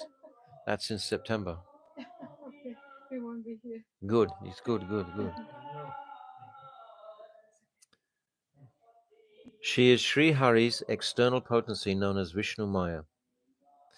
Digambar opened his book on Tantra and said, look, it states in Tantra Shastra that my Divine Mother is consciousness personified. She possesses full will and she is beyond the three qualities of material nature. Yet she is the support of those three qualities. Your Vishnu Maya is not free from the influence of the modes of nature. So how can you equate your Vishnu Maya with my mother? This type of fanaticism on the part of the Vaishnavas really irritates me. You Vaishnavas have blind faith. He's saying this because he's frustrated, because Advaita has actually run him into a corner, and he's grappling with words to try and walk out of the corner. But this Vaishnava philosophy has completely disarmed him. So he's resorting to practically slandering, taking a personal slight at Advaita now. My brother Digambar, Advaita tries to calm him down. Please don't be angry. You have come to see me after such a long time, and I want to satisfy you. Is it a slight to speak of Vishnu Maya? Bhagavan Vishnu is the embodiment of supreme consciousness, and he is the one supreme controller of all. Everything that exists is his potency. Potency is not an independent object, vastu, but rather the functional power inherent within an object. Within an object is that inherent, we can say, Shakti, that is it's manifesting from Krishna. Krishna is the source, is the origin.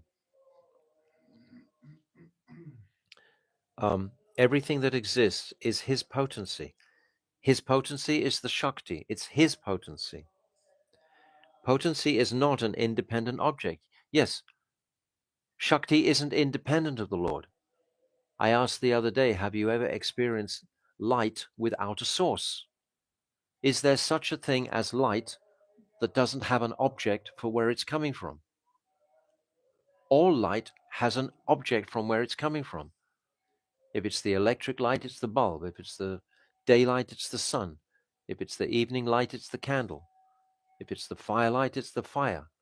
There's always an object to the potency. The potency is the Shakti. And the object is Bhagavan.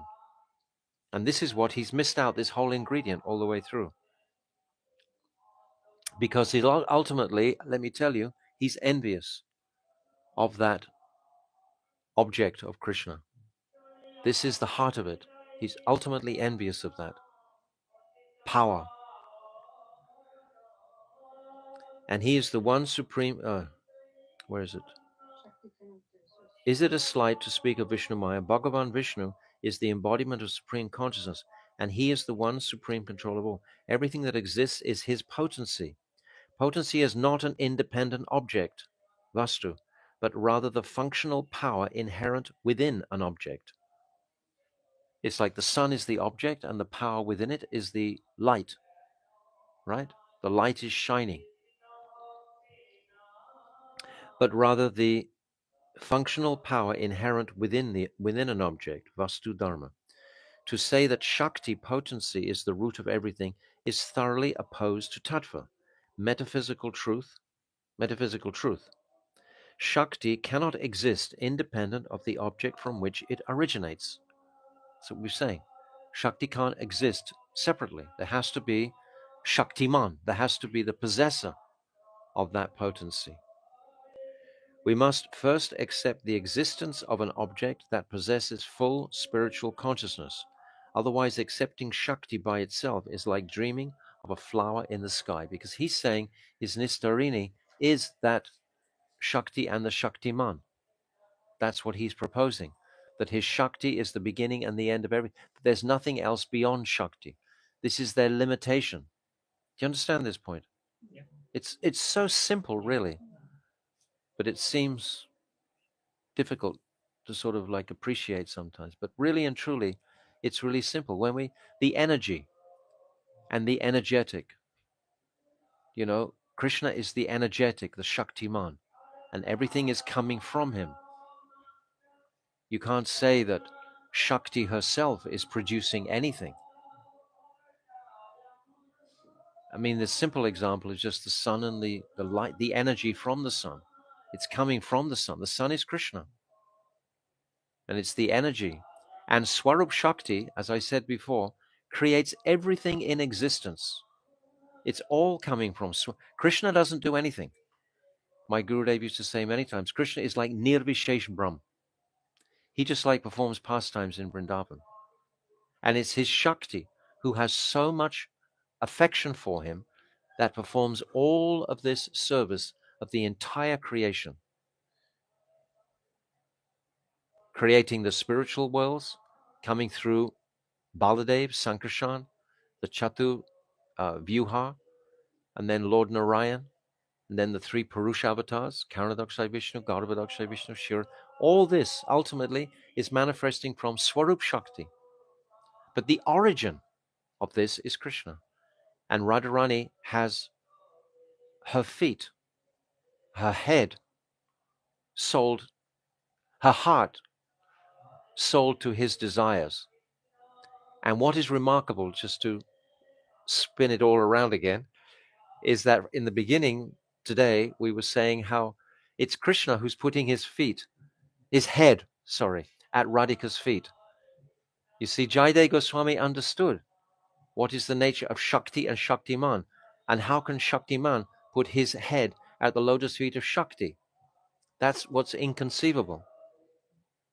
You understand? It's astounding. It's astonishing. We'll stop in a minute. We can't just stop it there. I'll just read a bit more. The commentary on Vedanta states, Shakti, Shaktimatayo abade.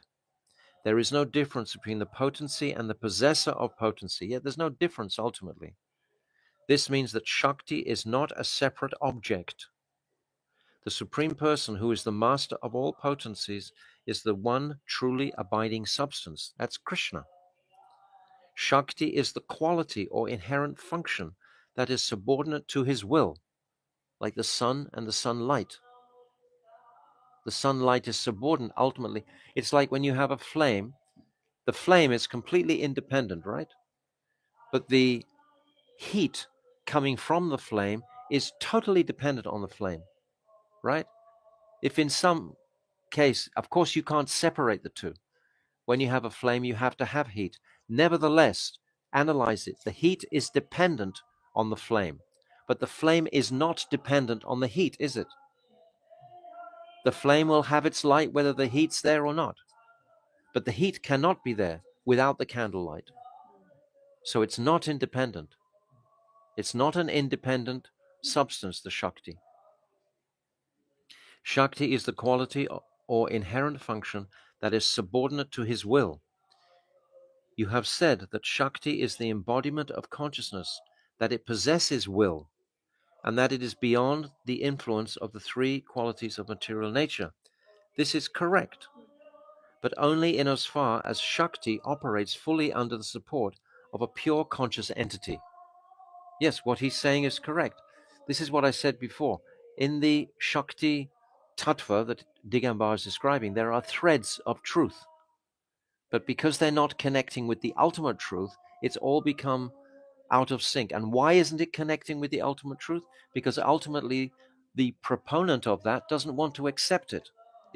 Therefore, that proponent is envious ultimately. He's envious of that ultimate reality. That's the truth.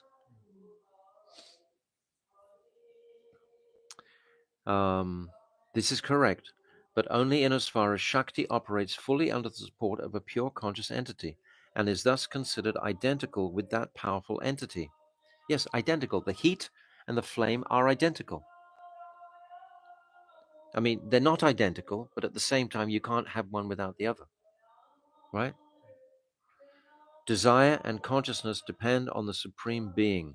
Desire cannot exist in Shakti. Rather, Shakti acts in accordance with the desire of the Supreme Being. This is the point. Desire. Krishna desires and his Shakti fulfills. We have an expression in English, man proposes and Krishna fulfills. It's only Krishna's potency that can fulfill that. But here it's the other way around. Krishna is having the desire, and his Shakti is fulfilling his desire. Radharani lives only to fulfill the desires of Krishna. In every single, she goes into Man because she knows it pleases Krishna. She goes into Man because she knows Krishna has to do some seva to break that Man. Krishna loves service to that. He likes to do that service. So she goes into Man. Krishna has to roll his sleeves up, and he has to really sometimes work very hard to break Radharani's Man. And Krishna loves that opportunity for seva. He knows he has to do that. No one else can go into Man except Radhika. Chandravali can't go into Man because she knows that Krishna will probably just forget about her. Whereas Radhika knows that Krishna cannot forget her. Therefore, Radhika can go into Man for 1 or 2 days if necessary. And she knows that Krishna has to come and break it. So that's how much power she has over Krishna.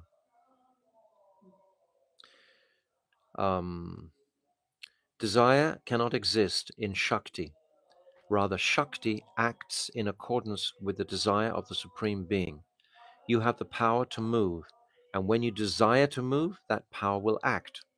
To say the power is moving is merely a figure of speech. It actually means that the person who possesses that power is moving. Okay, we'll stop here. But this is a fascinating topic. And when we start again on Monday, we'll start from the top of page 208 and just reiterate back through here. And we'll see how much we've actually understood. Because when I speak it again, we'll understand it even more. It's not something that we should crack our minds out to understand. We should start to appreciate these principal. The principal truth is that Krishna is the Supreme and Radhika is the Shakti. This is the principal teaching. And Digambar hasn't appreciated that. He hasn't realized that. So we'll meet again on Monday. And I think we've only got a few pages left of this chapter. Yes, just a few pages. Okay, so we'll meet again on Monday. So I hope the devotees appreciated this discussion of Shakti and Shaktiman today, and the distinction. And we can't just say that Shakti is the all in all, as the Shaktas do. They come to this area and they just worship Durga Ma, like she is the supreme without her counterpart of Krishna. She is the counterpart of Krishna. So Jaiva Dharma ki jai, Srila Bhakti Vinod Thakur ki jai, Ananta Kota Vaishnava Vrinda ki jai, Gaur Premanandi, Hari Hari Bol.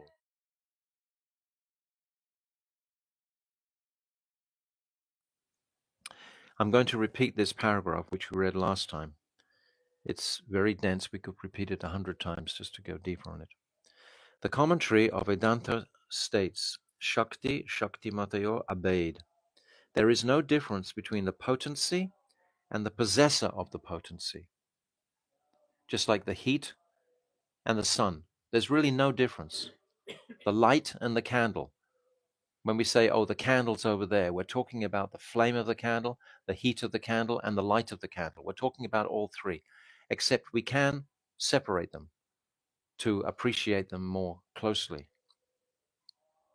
There is no difference between the potency and the possessor of potency. This means that Shakti is not a separate object. The Supreme Person, who is the master of all potencies, is the one truly abiding substance. That's Avastu. Shakti is the quality or inherent function that is subordinate to his will. You have said that Shakti is the embodiment of consciousness, that it possesses will, and that it is beyond the influence of the three qualities of material time. This is correct, but only insofar as Shakti operates fully under the support of a pure conscious entity and is thus considered identical with the powerful entity. You can't separate Shakti and say she is the supreme without acknowledging the origin or the source of Shakti. It's like not acknowledging the sun, just talking about the sun's rays. Desire, oh, where did it go? This is correct.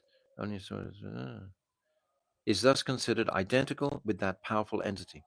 Desire and consciousness depend on the supreme being. Desire cannot exist in Shakti. Shakti, like Srimati Radhika, is the embodiment of Shakti. She has no desire separately than to please Krishna.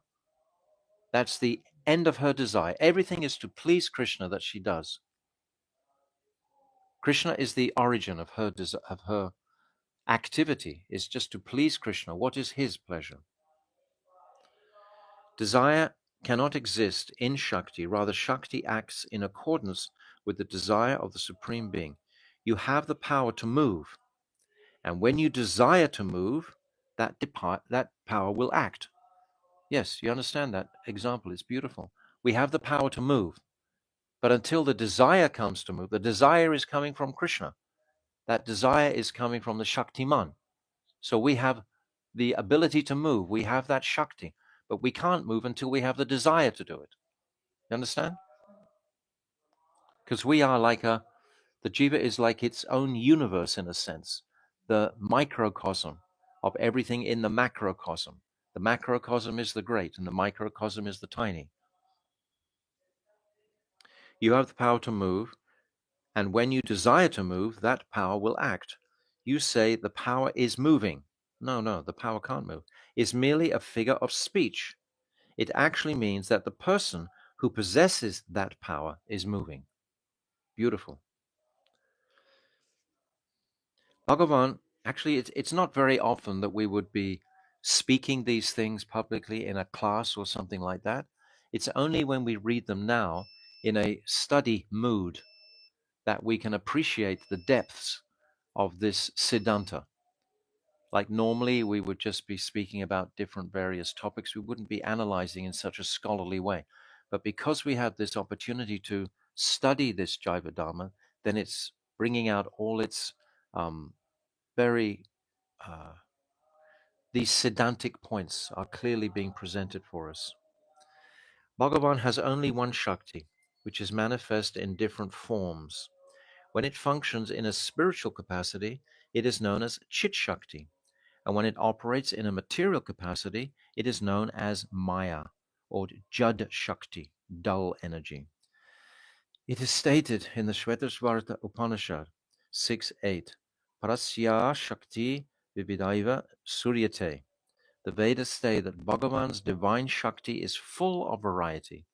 Actually, all of Krishna's gopis, billions of gopis, they're all his Shaktis. They're all emanations from him. They're all his Shaktis come to serve him in his Leela. And like in Dwarka, his 108 queens, 16,108. They're all his Shaktis. They're all his energies. The Shakti that supports the three modes of material nature, Sattva, Raja, and Tama, is known as Jada Shakti, and its functions are to create and destroy the universe. The Puranas and the Tantra refer to it as Vishnu Maya, Mahamaya, Maya, and so on. Different names for the same energy. There are many allegorical descriptions of her activities. For example, it is said that she is the mother of Brahma, Vishnu, and Shiva, and that she slew the demonic brothers Shumba and Nishumbha. The living entity remains under the control of this Shakti as long as he is engrossed in material enjoyment. When the jiva is endowed with pure knowledge, he becomes aware of his own swarup, and this awareness enables him to transcend Maya Shakti and attain the liberated status. He then comes under the control of Chit Shakti and obtains spiritual happiness. We read this last time, I think. Same thing. We read it again. It's no problem. Digambar, are you not under the control of some power? Advaita, yes, we are Jiva Shakti. We have abandoned the Maya Shakti and come under the protection of Chit Shakti. Digambar, then you are also a Shakta. Advaita, yes, the Vaishnavas are true Shaktas. We are under the control of Shrimati Radhika, who is the embodiment of Chit Shakti. It is only under her shelter that we render service to Krishna. So who is more of a Shakta than a Vaishnava, than the Vaishnavas? We do not see any difference between the Vaishnavas and the real Shaktas. Those who are only attached to Maya Shakti without taking shelter of Chit Shakti may be called Shaktas, but they are not Vaishnavas. They are only materialists. In the Narad Pancharatna, Sri Durga Devi explains, Tava Viksaya Vakshashi Radhaham Rase Vrindavane Vane. In the forest known as Vrindavan, I am your internal Shakti, Sri Radhika, who adorns your chest in the rasa dance. From this statement of Durga Devi, it is clear that there is only one Shakti and not two. That Shakti is Radhika when she manifests as the internal potency, and she is Durga when she is manifest as the external potency. In the condition of freedom from contact with the material modes of nature, Vishnu Maya is the Chit Shakti. That same Vishnu Maya is the Jad Shakti when it is endowed with the modes of nature. You see these complete distinctions. Chit Shakti and then Durga Ma and Vishnu Maya is covering, and Jad Shakti. You understand? Something. Just hearing it is beginning our journey of appreciation. Digambar, you said that you are Jiva Shakti. What is that? Advaita, Bhagavan has said in Bhagavad Gita 7.4.6, Bhumya apanola vyahu vaya karma manu buddhiya eva cha ahankara itiyam me bina prakritiya astada aparayam itastva anyam prakritim vidi me param jiva bhutam mahabaho yeyadam daryate jagat etad yonini bhutani sarve nityani nitya uparahaya aham kritnasya jagata prabhava palayas tata. My inferior or material prakriti is comprised of the 8 components: earth, water, fire, air, space, mind, intelligence, and ego. That makes 8. These 8 elements are under the control of Jad Maya, dull energy. There is, however, another prakriti which is superior to this Jad prakriti and which consists of the jivas. By it, this material world is perceived or seen. The jivas have the particle of the internal Shakti, Chit Shakti, within them. It's their consciousness, but it's covered over.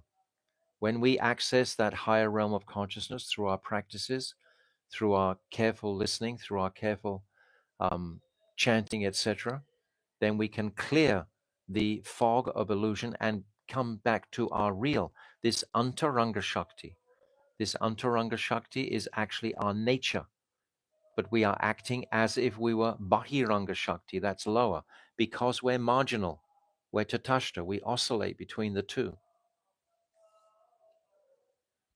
Digambar, do you know the glory of Bhagavad Gita? This Shastra is the essence of the instructions of all the Shastras. and it resolves all conflicts between the various philosophical ideologies. It establishes that the category of entities known as Jiva Tattva is fundamentally different from the material world and is one of Ishvara's potencies. That's what we just said. It's fundamentally different. I am fundamentally different from this material world. I just said we're considered insane when we realize that we're not connected with this material world, when it's not part of our consciousnesses, when we're not covered by this Mahamaya, then we are considered by the conditioned souls as to be insane. Because for them it's insanity to actually walk away from this material consciousness. Learned authorities refer to this tattva as the Tatashta Shakti. This Shakti is superior to the external potency and inferior to the internal potency. Therefore, the Jivas are in a unique Shakti of Krishna.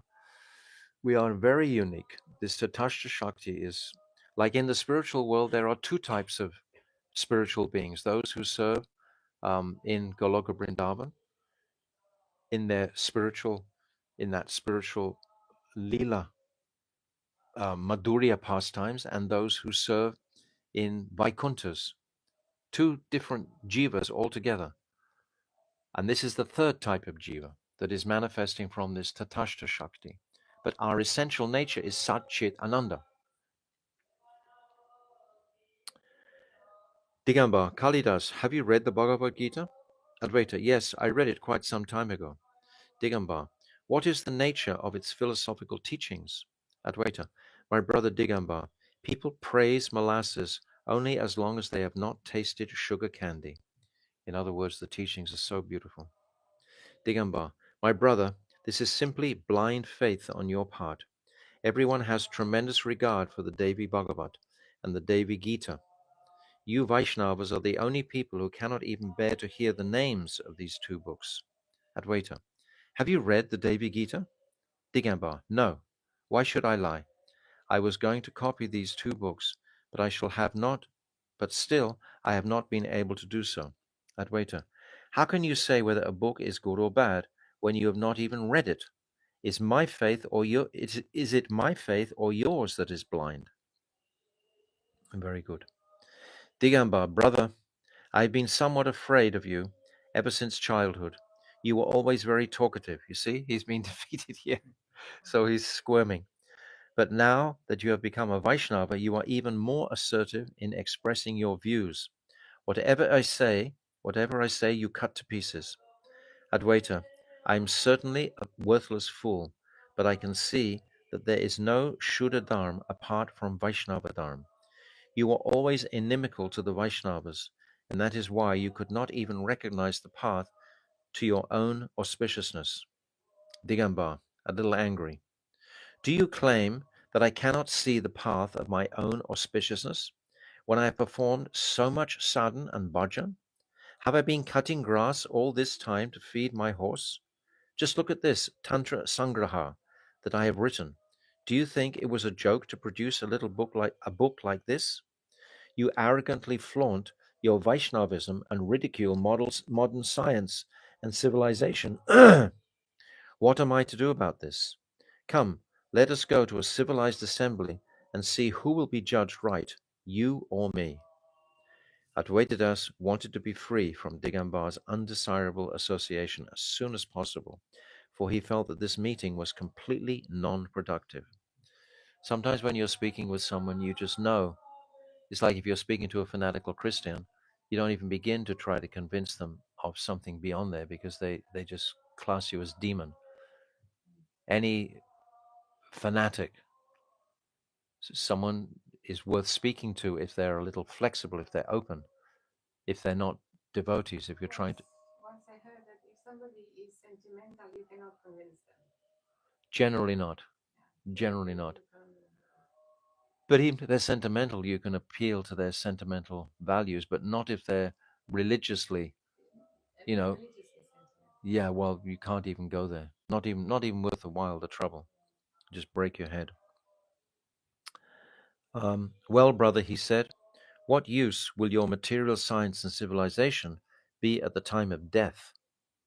Digambar, Kalidas, you are really a strange fellow. Will anything remain after death? As long as you are alive, you should try to acquire fame among civilized men and enjoy the five pleasures: wine, meat, fish, wealth, and women. At the time of death, Mother Nistarini will arrange for you to go wherever you are meant to go. Death is certain, so why are you subjecting yourself to so much tribulation at present? Where will you be when the five elements of this body merge with the five great elements of material nature? There are so many men, basically, of this thought, of this stamp in the world, and they are the ones who are controlling the world, trying to encourage everyone into the path of being like God. As soon as you start to be like the enjoyer, that means you start to take Krishna's place. I've said before, Srila Bhaktisiddhanta Saraswati says, when the spirit of enjoyment comes, know that humility is far away. As soon as you desire to enjoy something, that's putting you in Krishna's position. Bhaktaram yagita pasham. Krishna is the enjoyer of all yagya and sacrifice. This world is Maya. So this is still Digambar going on. This world is Maya, Yoga Maya, and Mahamaya. No, this is Advaita, sorry. Let me get this straight. So that was Digambar was speaking, and now this is Digambar again. This world is Maya, Yoga Maya, and Mahamaya. It is she who can award you happiness now and liberation after death. Nothing exists except Shakti. You have come from Shakti, and you will return to Shakti in the end. Just serve Shakti and witness the power of Shakti in science. Try to increase your spiritual power through yoga discipline. In the end, you will see that there is nothing other than this imperceptible potency. Where did you get this far-fetched tale about a conscious supreme God? Your belief in such a story is making you suffer now, and I can't fathom what destination you will attain in the next life that will be superior to ours. What is the need for a personal God? Just serve Shakti, and when you merge into that Shakti, you will remain there eternally. Perfect, perfect Mayavad.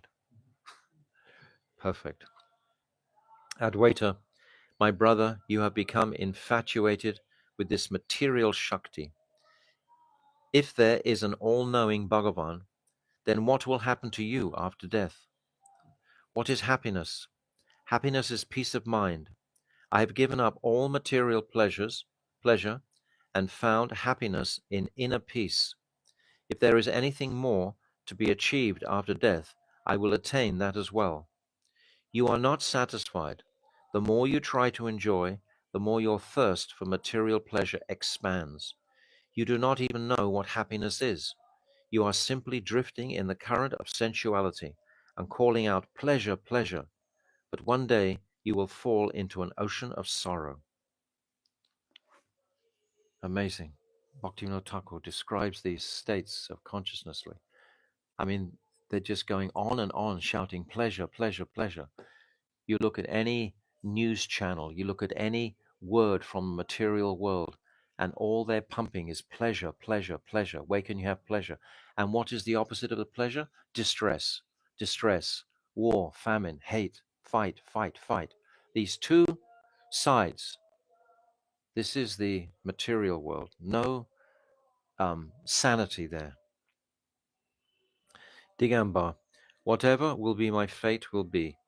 But why have you abandoned the association of cultured men?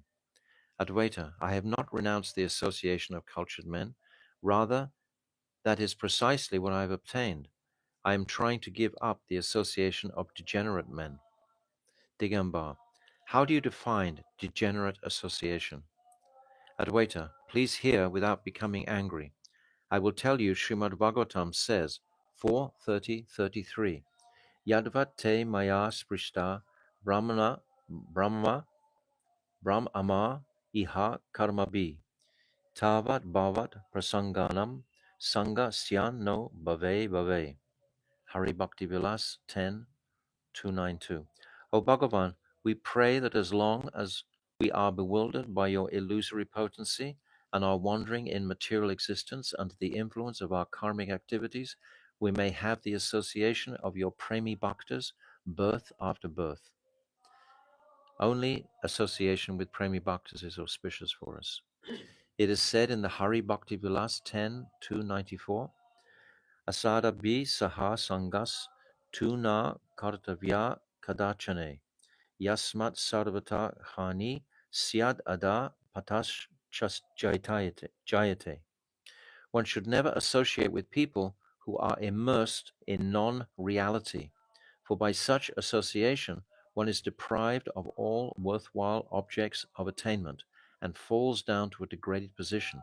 Yes, if someone is following Dharma, Artha, Karma, Moksha, for example, if that is their goal and intention, we're going to become degraded by that type of association. The Katyani Samhita states, Varam hutvaha jvala panjaranta vyavashtiti na suri chinta vimukha jane sambasa vaishyavam. Quoted Hari Bhakti Vilas 10:295. Even if I should die in a blazing fire or be trapped for all time in a cage, I still do not want the company of persons averse to thinking of Krishna. It's so horrible to be with people who are against Krishna. You know, everything is closed to the exhilaration of the blissful consciousness when it's all blocked off. And that's what polluted atheists have, or Mayavadis have. It is said in Srimad Bhagavatam 3:31, 33, and 34, Satyam Socham Daya Monam Buddhya Hri Sri Yasak Shama Samo Dhamma Bhagaschita Yat Sangad Yati Sangshayam Tvesh Ashanteshu Mudeshu Kanditatmash Asadushu Sangam Na Kuryach Chokyeshu Yosit Krida Mrigeshu Cha.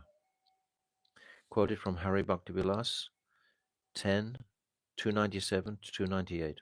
If one associates with those who are devoid of virtue, one's good qualities such as truthfulness, cleanliness, mercy, restraint of speech, intelligence, shyness, wealth, fame, forgiveness, control of the senses, control of the mind, and fortune completely fade away.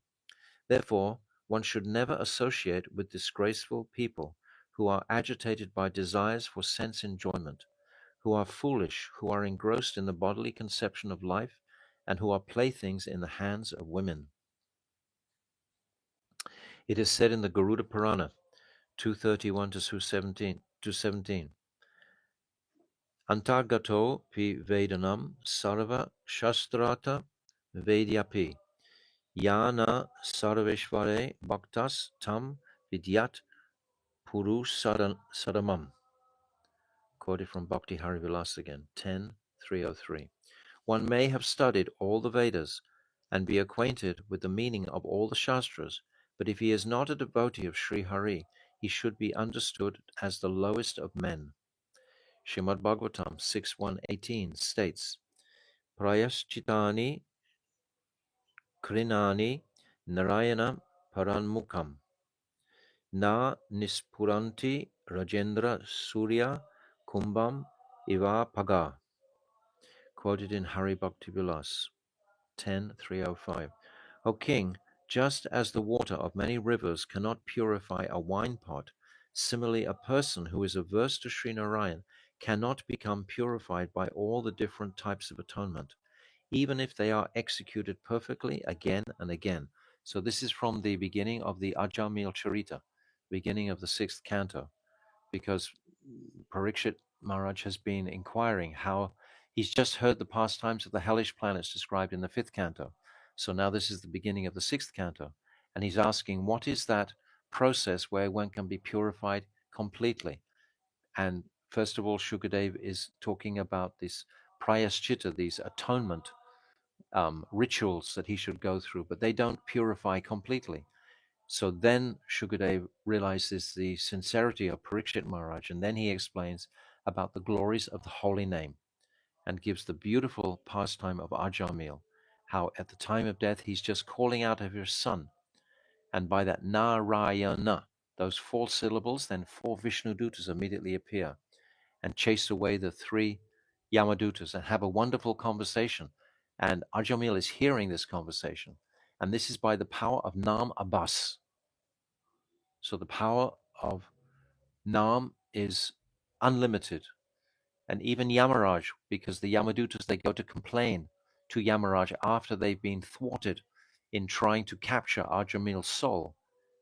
And Yamaraj becomes very happy to hear that they've met the Vishnudutas.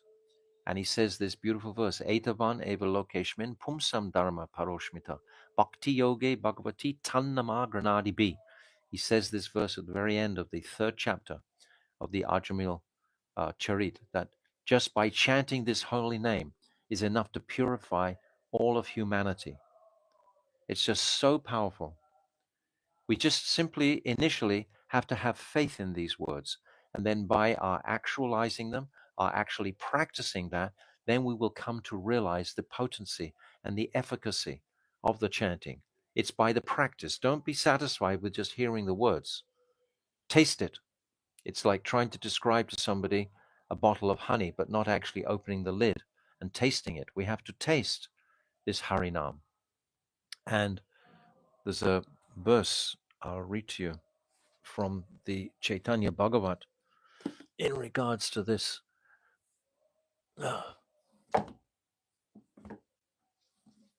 just to confirm this point. Srila Bhakti Siddhanta Saraswati, he's saying directly, this is from chapter 15 of the Madhya Lila. He says, he's talking about Jagai and Madai. This is just about appreciating the potency of the name and how to actually get that realization of the name. It's by spending the time to chant 1 or 2 lakhs a day. It's described that Jagai and Madai, they would chant 2 lakh Nam a day after their chastisement, after their liberation from their position of Jagai and Madai. So it's describing here about Jagai and Madai. Every day in the early morning, they, that's Jagai and Madai, would take bath in the Ganges and then sit in a solitary place and chant 200,000 names of Krishna. Now, Bhaktisiddhanta Saraswati, he comments here, it is said that Sri Haridas Thakur would daily chant 300,000 names of Krishna. Jagai and Madai also daily chanted 200,000 names. Sri Chaitanya Dev does not accept anything offered by those who do not daily chant 100,000 names. Bhaktisiddhanta Saraswati, he's saying this. The followers of the lotus feet of Sri Chaitanya must daily chant a minimum of 100,000 names. That's a lakh every day, minimum. Otherwise, Lord Krishna will not accept their offerings and they will face obstacles in obtaining the Lord's remnants. If you can't make your offering pure through your own purity of chanting 100,000 names, it takes about between 5 and 6, perhaps 7 hours. It takes a calculated schedule of rising early is the secret. This is the key. Let me share with you. This is the key, is rising early in the morning. If we don't rise early in the morning, just forget it altogether. And what is the key to rising early in the morning? Going to bed early at night. What happens after 7:30, 8 o'clock every night? The mind is tired, it's been active all day, if it's eaten and so on. There's nothing else especially pressing spiritually at that time to do. The modes of nature are coming from passion into ignorance. Actually, around about 8 o'clock, not before 9 especially, we should be resting. And if we can rise in the early morning hours, the Brahma Muhurta hour is the only mode of goodness in the whole day, starting at about 3:30, before 3:30. After the Brahma Muhurta hour, the mode of passion kicks in. Then after the mode of passion, again comes ignorance in the afternoon. Then after ignorance, again in the evening time, will come the mode of passion. And then after the evening comes the mode of ignorance in the sleeping time. So the only mode of goodness in the whole day, in the 24 hours of the day, is those few hours of the Brahma Muhurta hour. And the devotees take great relish in rising early and relishing the dawns, which are so beautiful. It's described that Lord Brahma, he dropped the dawn for the demigods to sport with. The evening time is taken up with the mode of passion. And that's described in the third canto, that tantalizing female who allured the demons away from trying to sexually abuse Lord Brahma. She became a fascinating woman, and that woman takes the form of twilight. And it's described that is the mood of passion. It's like every evening, 6 or 7 o'clock, all the drinking houses open, the nightclubs are open, everyone's roaring for it. They're going into that, heavy enjoyment mood of passion. Whereas what do the devotees do at that time of the day? That time, Shiva Jayo Jaya Gaura Chandre. That's what we sing. We sing about the glories of Mahaprabhu at that time of day. And then, if after the Gaura Arati is concluded, minimal activity and then rest. Rest for a purpose so that we can rise and utilize the early morning hours of the day to the maximum. And then if we do this and we get regularly habituated to it, it's got to become into a habit. We've got to form these good habits. And if we perform these good habits for many, many, many, many years, it takes that time to actually cultivate it easily, because it shouldn't be an imposition for the body. It's no good rising early if you're going to crash out at 4 or 5 o'clock in the morning. If you go to sleep after you've woken up and been chanting, it's amazing. I've done many times. Dropped off to sleep and you lose all the potency of your chanting. You just lose it. If you chant right the way through until at least 8 or 9 o'clock, and then if you need to take a nap or something at that time when the sun has risen, that's okay. But if you try to sleep before the sun rises, you're just going to lose all the effect of your chanting. So it takes practice. It takes diet also. What you eat at night, etc., is going to be digesting inside. All of these intelligent ideas wake up in your mind when you start to chant more. How to optimize this human body and this human birth. It's a science, and it's not a difficult one. We've just got to get familiar with it all. So chanting is the principle. And Ajamil, in this verse, 6.1.18, exemplifies that. So it is said in the Skanda Purana, Hanti nindati vai dveshti vaishnavam nabinandati kuryate yati na harsham darshane patanani sat. Quoted Hari Bhakti Vilas 10.3.12. The 6 causes of downfall are to beat a Vaishnava, to slander him, to bear malice against him, to fail to welcome or please him, to display anger towards him, and to not feel pleasure upon seeing him. Take these seriously. We can't afford any Vaishnava aparad. We can't afford it. Digambar. A person can never attain auspiciousness through these types of immoral association. What possible benefit can one gain by living in a society composed of such men? So Advaita very kindly has just thrown the whole book of Shastra at Digambar. Digambar is not a stupid man. Materially, he's not stupid. So he's thrown all these different verses to make an impression to him. Digambar. Well now, what a distinguished gentleman I have come to speak with. You should certainly stay amidst the pure Vaishnavas. I am going to my own house. Advaita felt that his exchange with Digambar was drawing to a close, that it would be appropriate to conclude on a pleasant note. In a courteous mood, he said, "You are my childhood friend. I know you must return home, but I don't want you to go just yet. You have come all this way, so please stay for a while, take some prasad, and then you may go." Digambar, "Kalidas, you know very well that I follow a strict diet. I only eat havisya, and I had a meal just before coming here. Havisya is like a khichdi. However, it was a pleasure to see you. I will come again if I find the time. I cannot stay overnight because I have some duties to perform according to the system given to me by my guru. Brother, I must take my leave for today." Advaita, "Very well. I shall see you off to the boat. Let us go." Digambar, "No, no. Carry on with your own business. I have some men with me." Digambar then went away, singing a song about goddess Kali, and Advaita Das was able to chant Sri Nam in his kutia without further obstruction. So it's important to note the end of their conversation is on a cordial note.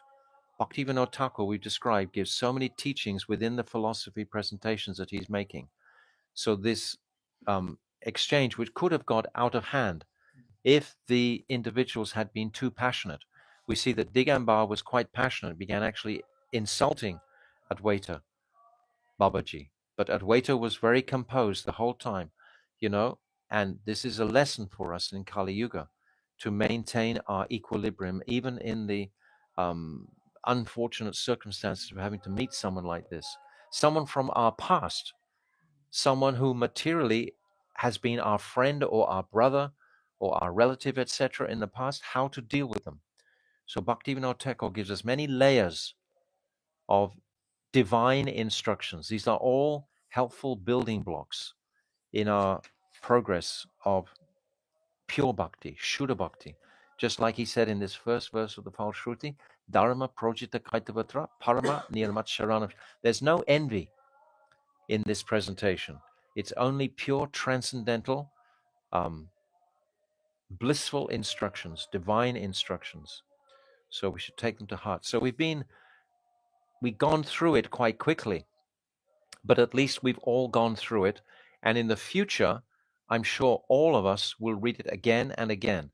And each time we read it, we will go deeper and deeper into the meanings that Bhaktivinoda Thakur is giving. For sure, 100%. The meanings will reveal themselves deeper and deeper. So tomorrow we'll begin on chapter 10. So Jaiva Dharma ki jai, Srila Bhaktivinoda Thakur ki jai, Ananta Kota Vaishnava Vrinda ki jai, Gaura Premanande, Hari Hari Bol.